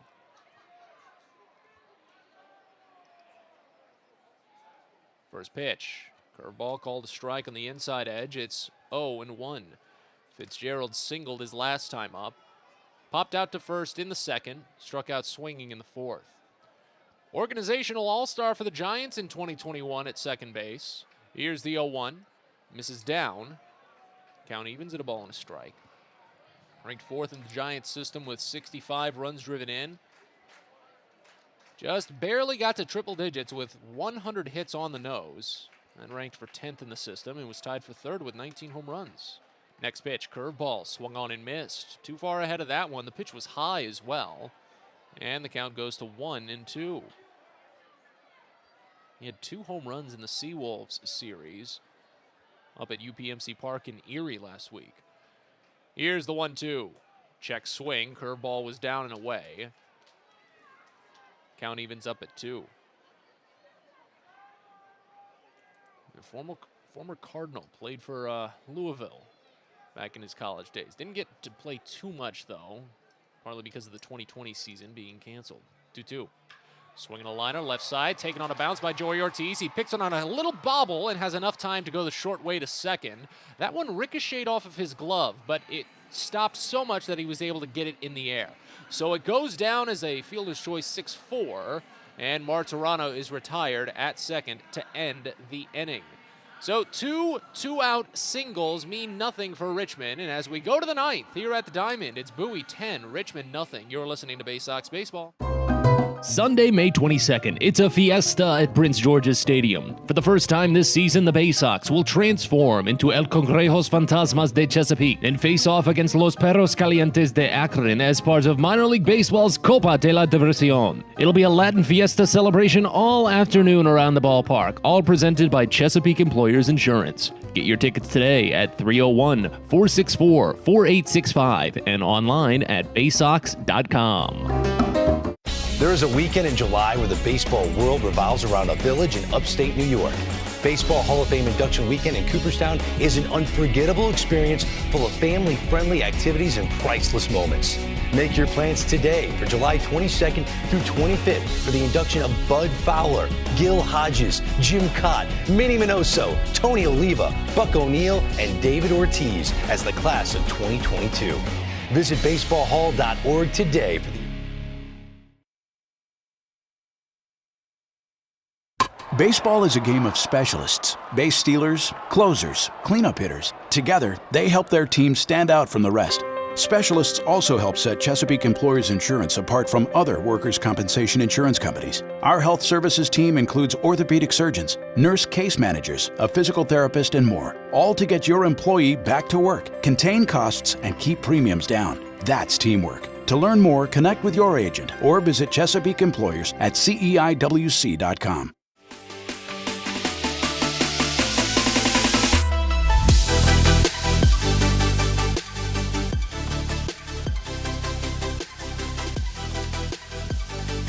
Here in Richmond, a 10-0 Baysox lead. I don't think they need any insurance, but it wouldn't hurt as the bottom half of the lineup steps to the plate against Frank Rubio. Rubio faced exactly one batter in the eighth, got a fly out to end the frame. Shane Fontana is the batter now, and he fouls off the first pitch to the left side. Count begins at 0-1. Baysox really need this one to try and jump right back into the standings. If they can pick up the win, they would be one game out, if I'm not mistaken. As the 0-1 is a called strike on the lower outside corner on Fontana. Count to 0-2. Normally I'm so good and so easy to understand when it comes to just those standings maths. As the next pitch to Fontana misses high, count goes to a ball and 2 strikes. But when you've got teams that play at different times, and it just throws me for some reason. Because Harrisburg lost earlier today to Hartford. They played a morning game. Here's the 1-2. Check swing, pitch down and in. Count goes even at 2 balls and 2 strikes on Fontana.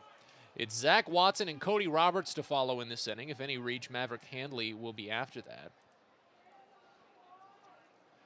The math shouldn't be that hard for me, but for some reason it is. Here's the 2-2. Fouled off again. Fontana stays alive after just making contact with a breaking ball down and away. Yeah, so the Baysox will be 1 game out. They would leapfrog Richmond, and Richmond would be a game and a half out if the 10-0 score remains. 2-2 set to come from Rubio, and he's given an automatic ball. He had come set and waited too long. He did fire the pitch home, but it doesn't matter. The count runs full after being administered the auto ball. Here's the payoff on Fontana. Up and away for ball 4. So the auto ball does pay off. That sounds like something that you might hear in a 50s movie, or maybe like the Jetsons, about some futuristic type of car. The auto ball. See, this is what happens when it gets to a 10-0 lead and we're already this deep into the game. Thank goodness for the pitch clock, because we've only been playing for 2.5 hours. If this was a AAA game and this was the score, this game would have been near 4 hours at this point. Here's Zach Watson. First pitch fouled off right side. Count starts out at 0-1. Watson on the day is 2 for 3. He drew a walk in the 6th inning and scored. He's actually scored twice, but he flew out to left field back in the 7th inning. That was his last time up.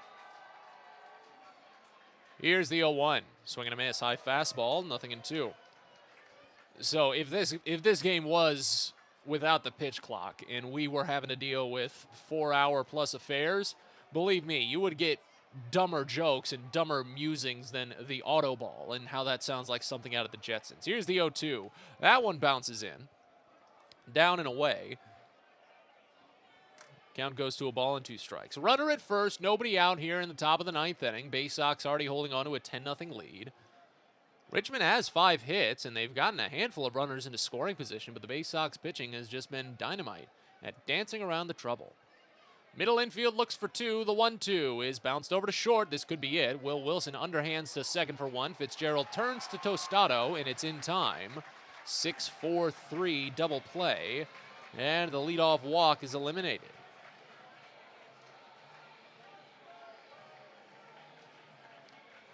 First double play that Watson has hit into this season. He's actually not one to really hit it on the ground too often, even though now 3 of the 4 times he's put the ball in play today, it's been on the ground. Here's Cody Roberts. First pitch, line to right center field, a base hit.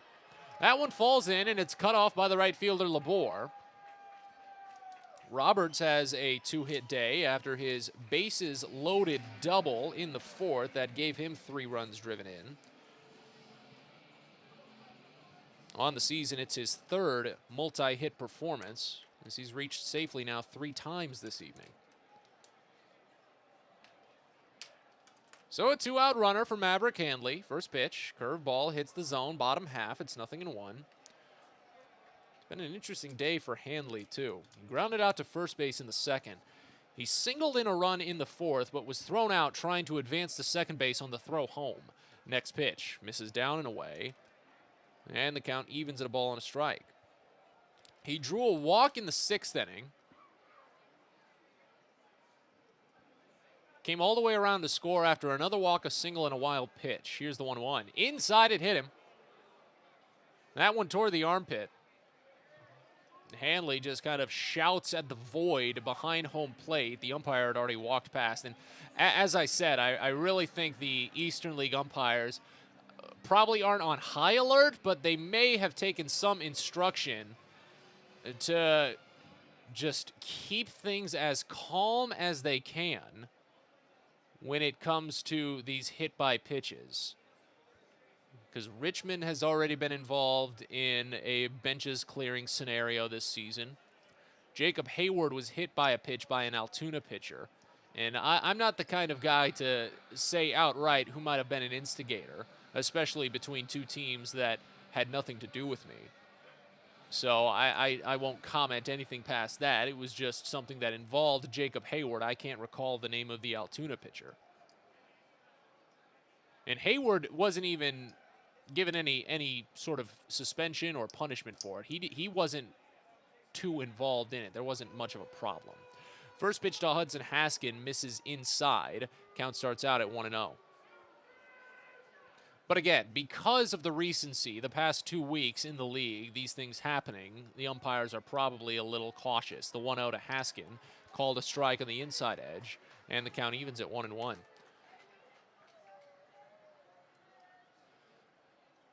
So one of the giveaways they had today here at the Diamond, I'll tell you more in a quick second as we wait for the 1-1 to Haskin. Here it is, swing and a miss on a high fastball. Count goes to 1-2. So they're typical Wednesdays. How the Baysox have Wolf Wednesdays, Richmond adds on a little bit to it. They call it Wine and Canine Wednesdays. So I guess wine drinks, specialty wine drinks are probably cheaper. The 1-2, swinging a slow roller over toward the left side, backhanded by the shortstop. He double clutches, has to fire to first, and he can't get it there. It's just a little late as Wilson saw the runners advancing, realized he couldn't go to either of the two shorter bags and had to go all the way across the diamond and couldn't get it in time to beat out Haskin. So now the bases are loaded again. As Jordan Westberg steps up. As I was saying briefly, they gave away small little wine glasses, the little silicone ones, and I just saw one come flying down from the second level. Somebody got rid of theirs. Caught me off guard. First pitch to Westberg, driven shallow to right field, but this one hangs up enough for Franklin Labor to bring it in. So a very early bases loaded chance from Jordan Westberg, but he flies out to end the frame. We go to the bottom of the ninth here in Richmond. The Baysox looking to close out their second shutout of the season. They lead 10-0, and as we get ready for it, Frank Rubio is having a heated discussion with home plate umpire Jude Corey after that hit by pitch. He's peeled away by the pitching coach, Paul Esguerra, and it looks like we might be done. No, now there's someone else out having a chat. I'm not even sure who that is. That's not even the manager, Dennis Pelfrey. Whatever the case, Bowie will send in a new pitcher to try and close out their second shutout of the season. Or not, because now Dennis Pelfrey is back out, and he's having words with the home plate umpire as we're finally getting ready to close out this tiny little chapter. Who was that was chatting? That was the first base coach, Gary Davenport. And it looks like Pelfrey will finally wrap this conversation up. So let's go to break. Baysox lead 10-0. Bottom of the ninth coming up. You're listening to Baysox Baseball. Most people don't know what a steam fitter is. More importantly, what we do and how much it impacts you. Just take a moment to think about what your world would look like if you didn't have the ability to generate electricity, to have heating or air conditioning, microchip production, internet service, web-based storage, cellular service, and frozen or refrigerated produce. Could you imagine? And these are just some of the things that we impact. Please visit steamfitters-602.org and let's talk about how we can bring value to you. Get the best deals at Prince George's Stadium with weekly promotions all season. Tuesdays are Military Appreciation Night. Purchase a box seat at the ticket office with a proof of service and you'll only pay half price. Bring along your furry friend on Woof Wednesday, and it's the best happy hour around every Thursday from 5 to 6:30. $2 Bud and Bud Light drafts with other beer specials throughout the year, and live music to get your night started. It's always a great time at the ballpark, so get your tickets now at Baysox.com. Sky Shooter Displays by ZY Pyrotechnics will be lighting up the sky with top-of-the-line fireworks shows following Baysox games all season long. We will give you the best bang for your buck. Sky Shooter Displays include traditional shows, true pyro musicals, custom choreographed plays, and much more. The night sky is truly limitless, so don't be shy. Give ZY a try. Find out more by calling us at 570-328-1361 or visit us online, zypyrotechnics.com. Bottom of the ninth betting here in Richmond. Logan Gillespie takes over for Bowie, and the first pitch home to Jacob Hayward is called a strike, upper outside corner. It's 0-1. Baysox ahead 10-0, trying to finish out. I was combining finish out and polish off their second shutout of the season as Jacob Hayward swings through the next offering. Can I get these words out? We'll see. Here's the 0-2. Fouled off right side, and the count holds. It's the bottom three in the lineup for Richmond due up in this half inning. Hayward, then Franklin Labor, and Shane Matheny.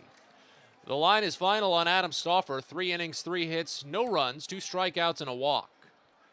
Here's the 0-2 to Hayward. Curveball, just a piece, a sliver of that bat, and the count holds. Gillespie comes into today for his 5th appearance of the season. 6'2", 220-pound right-hander, signed as a minor league free agent last June. Here's the 0-2, swing and a miss, he got him. Pumped the fastball up and in, and Gillespie starts with a K. First for him, 9th overall for Baysox pitching, and here's Franklin Labor to follow. Gillespie, in his 4 appearances, he's finished exactly 1 game. He picked up the win. It was the extra inning walk-off for Bowie back on the 21st. So he's 1-0 with a 1.5 ERA. That's just 1 earned run in 6 innings.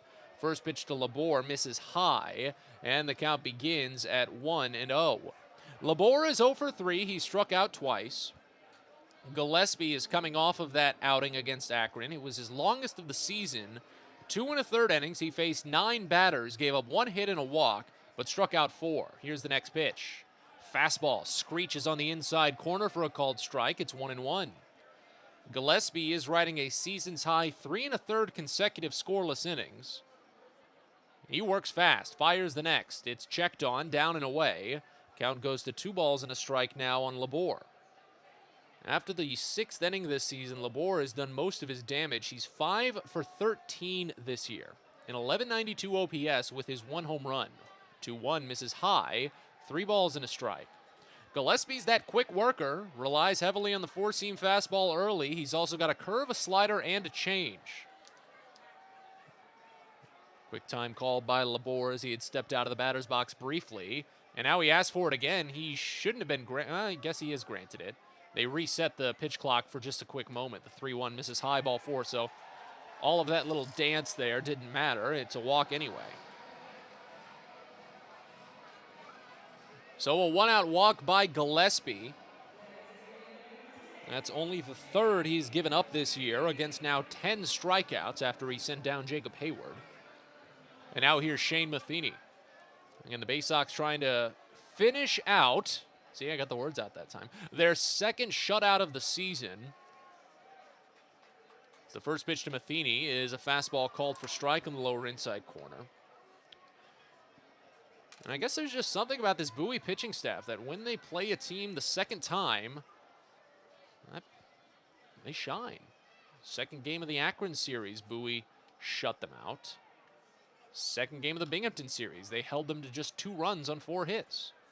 Next pitch to Matheny is nicked foul. Just trickles behind the catcher Handley, and the count goes to 0-2. Runner at first, 1 away here in the bottom of the 9th inning. 10 runs on 10 hits for Bowie. No runs on 5 hits for Richmond. No errors. Bit of a breezy, chilly night here in downtown Richmond. The 0-2 pitch. Inside, nearly got him. Matheny was flinching on it just a little bit. Realized with a quick moment to spare how close it was getting, so he got out of the way.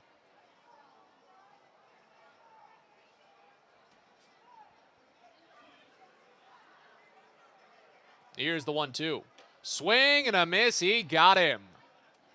Hung the breaking ball down, and that's the 2nd strikeout for Logan Gillespie. 1 out away from wrapping things up here at the Diamond.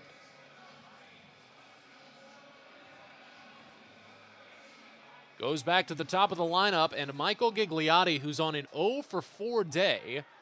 He's not got it out of the infield. Well, you could say he got it to shallow center back in the 7th, but it was caught by the shortstop.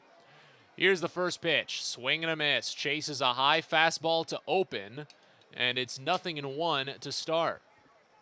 Runner at first. It was a 1-out walk by Franklin Labor. 2 away here in the bottom of the 9th. The Baysox trying to leapfrog Richmond in the standings yet again and get back into the win column, break their 3-game skid. Gillespie holds tight and fires the next. It's a high fastball. The count goes even at 1. Just what an incredible story, Logan Gillespie.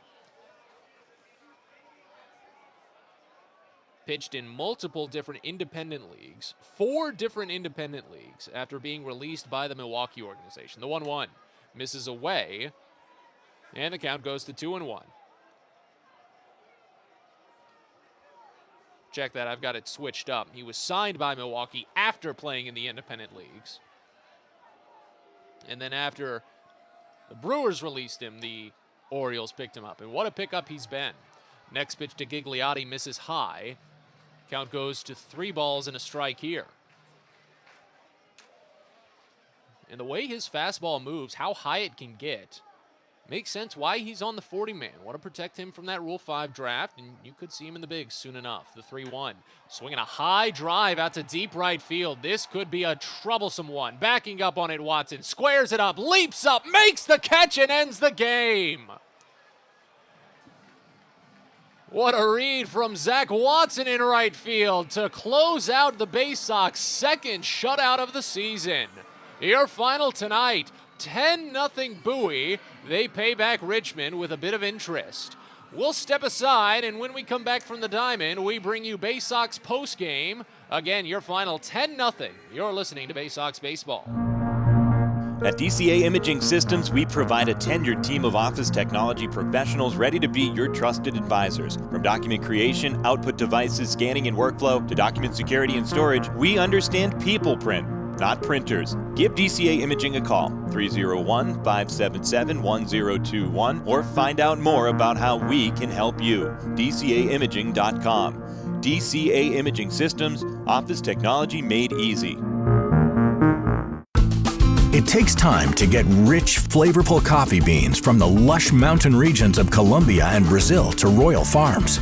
But less than a minute to get yourself a delicious hot cup of the finest and freshest coffee in the world. Because Royal Farms' new Swiss-made coffee machines grind those rich, flavorful coffee beans and brew them one magnificent cup at a time. It's why Royal Farms makes the freshest and best coffee in the world. Real fresh, real fast. Royal Farms.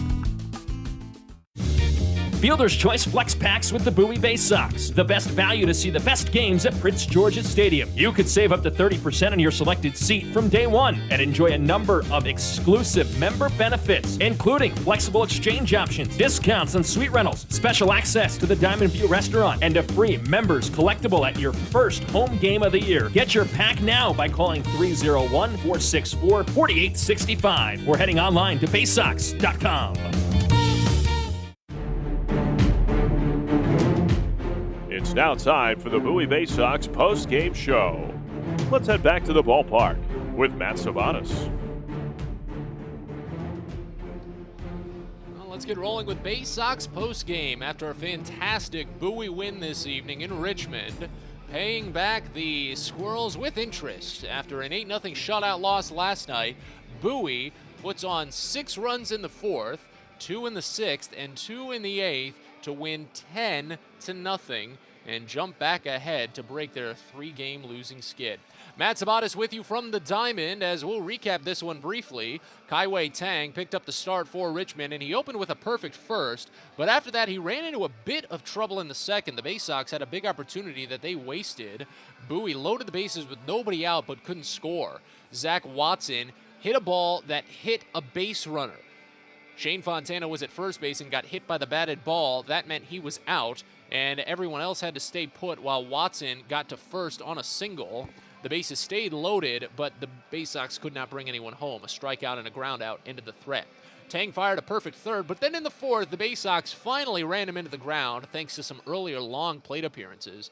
After Andrew Dashbach struck out looking to start, Joey Ortiz was hit by a pitch, Shane Fontana drew a 4-pitch walk, Zach Watson hit an infield single, and Cody Roberts, with the bases loaded, doubled to the left center field gap to score them all, make it 3-0 Bowie. Maverick Handley hit a single to score Roberts. He was thrown out trying to advance, but then Hudson Haskin was hit by a pitch to get another runner on. And then Jordan Westberg, with more of that key 2-out hitting, collected his first home run since the Binghamton series when he delivered a shot out to deep right center field, scoring Haskin and making it a 6-run ball game. In the 5th, against a new reliever for the Squirrels, Bowie went down in order again, but then they woke back up in the 6th after 2 walks and a hit by pitch to open. Hudson Haskin was hit by the second pitch of his day, but then he was able to get all the way to third, so it wasn't really much of an issue, and he eventually picked up a single later on. We'll talk about it. Jordan Westberg struck out with the bases loaded, but then Gunnar Henderson delivered an RBI single to right field, scoring 1 run for Bowie. Later, though, a wild pitch in the frame would score another run, making it 8-0. After the stretch in the 8th, the Baysox got 2 more runs thanks to Hudson Haskins' leadoff walk and Gunnar Henderson's 2-run home run, his 3rd of the year. On the Baysox side of things, pitching-wise, Ryan Watson was excellent. He continued his perfect stretch as far as he could, retiring the side in the 1st and picking up a leadoff strikeout in the 2nd before Brandon Martirano broke through, the first batter to reach base against Ryan Watson. He singled with 1 out in the 2nd. It broke a string of 28 consecutive batters retired by Watson to start the season. But he was unfazed. He did allow a walk in the frame, but escaped with only runners at 1st and 2nd. He walked another batter in the 3rd, but didn't allow the runner to get into scoring position. And then in the 4th, a leadoff single and a walk looked like it could have spelled a little bit of trouble. But Watson still had no issue. A strikeout, a flyout, and a groundout to end the inning. A perfect 5th to polish it off, and Watson finished with 5 blanks. He's now started with 13 consecutive scoreless innings for his Double-A career. Out of relief, Adam Stauffer pitched in with 3 scoreless innings. He ran into a bit of trouble, too, leading off the 7th with 2 base runners, but left them stranded. And then with 2 outs, he gave up 2 singles, had no issue there, left them both stranded. Logan Gillespie came on for the 9th, and he was notching up toward 97 on the radar gun here at the Diamond. He picked up 2 strikeouts and got a deep flyout of Michael Gigliotti to end the game. That's the trouble of the Diamond. That was a deep fly ball that would have been out at Prince George's Stadium, but Gigliotti goes down with a simple flyout in an 0-for-5 day. But there's your final. The Baysox score 10 runs on 10 hits with no errors. They left on 10. Richmond scores nothing on 5 hits with no errors. The Squirrels, they also left on 10. There's just a lot of 10s in the scorecard tonight. Ryan Watson picks up the win. He moves to 2-0 on the season. Kaiwei Tang takes the loss. He falls to 0-2. Game was played in 2 hours and 43 minutes in front of a paid attendance at the Diamond of 3,755. With the win, Bowie moves to 9-7 on the year. Their 3-game losing streak is broken, and they're back to above 500 on the road. They're 4-3. With the loss, Richmond falls to 9-8 on the season. Their short little 1-game win streak is broken. They've lost 2 of their last 3. The Squirrels are now 5-3 when playing in front of the home crowd.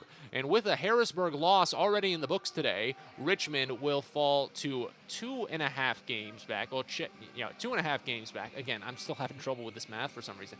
2.5 games back of the first place Senators, while Bowie will move up to just 1 game back of the first place Senators. Depending on how Erie does, the Baysox could be either in 2nd or in 3rd place at the end of the day. We'll have to see. We'll step aside, and when we come back, we will see how the rest of the Eastern League is doing, as well as the Orioles organization as a whole, and see if I can figure out how math works and see if the standings can update before we close up shop this evening. But again, the Baysox, a big winner this evening against Richmond, 10-0. We'll step aside and get you more Baysox postgame after this. You're listening to Baysox Baseball.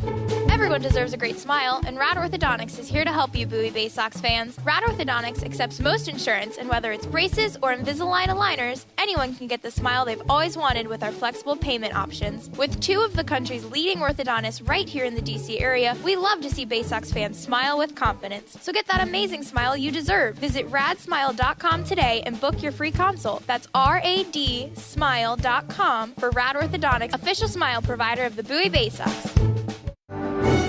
Be sure to get to the ballpark on Friday, June 17th for a jam-packed night of promotions and fun at Prince George's Stadium. It all starts with fireworks presented by DCA Imaging Systems. It's our mother and son night out with special ticket packages available at BaysoxShop.com. And most importantly, it's the Scouts BSA Campout. When you purchase a special ticket, you and your scout can camp out in the outfield at Prince George's Stadium after the game. It all happens on Friday, June 17th, so find out more and get your tickets now at Baysox.com. From sprains to stitches, sore throats to stomach aches, and pulled muscles to poison ivy, care is around the corner at Patient First. Walk in to see a doctor from 8 a.m. to 10 p.m. every day of the year. X-rays, lab tests, and prescription drugs are on site, and most major insurance plans are accepted. For routine illnesses and injuries, Patient First is here for you. Patient First, the name fits. Patient First, proud partner of the Bowie Baysox, open 8 a.m. to 10 p.m. every day.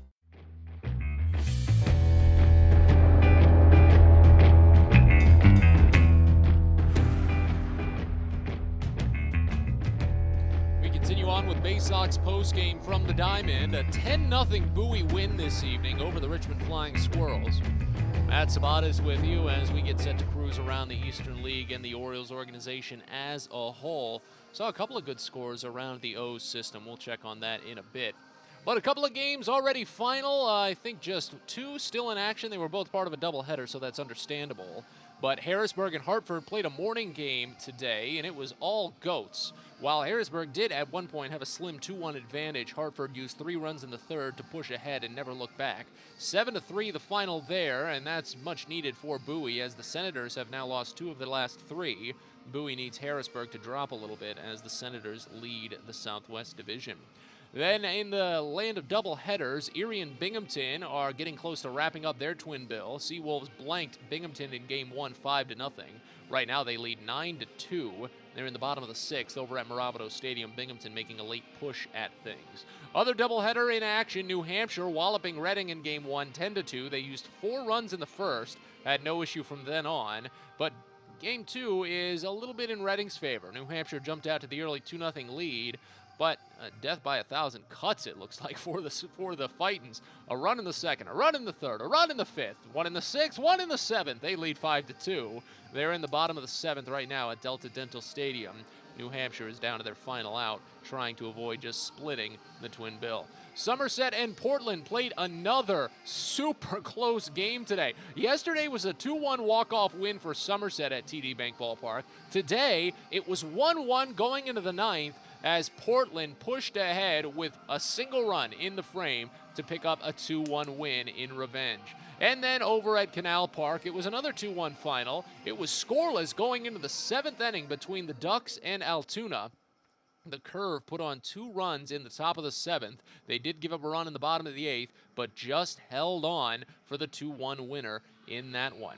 Around the Orioles organization, 2 games still in action. Alongside Bowie, there is 1 game closed. Aberdeen, well, they put on 10 runs too, but they did it a little bit later. 1 run in the first, then 2 in the 5th and 6th, and then exploded for 5 runs in the 8th when the game was already out of reach. The difference being, though, Bowie got the shutout. Aberdeen didn't. 10-1 the final for the Ironbirds over Jersey Shore. That's the Phillies affiliate. Delmarva, they've been having the toughest time out of all the affiliates this season. They gave up a 10 spot in the 6th inning to Augusta. That's, I believe they're a Braves affiliate now. They've bounced around lately. They were a Diamondbacks affiliate. I know they were a Giants affiliate too, but I think they're Braves now. Delmarva, though, whew, they're having a tough one. 13-1 they trail in the top of the 7th down in Augusta.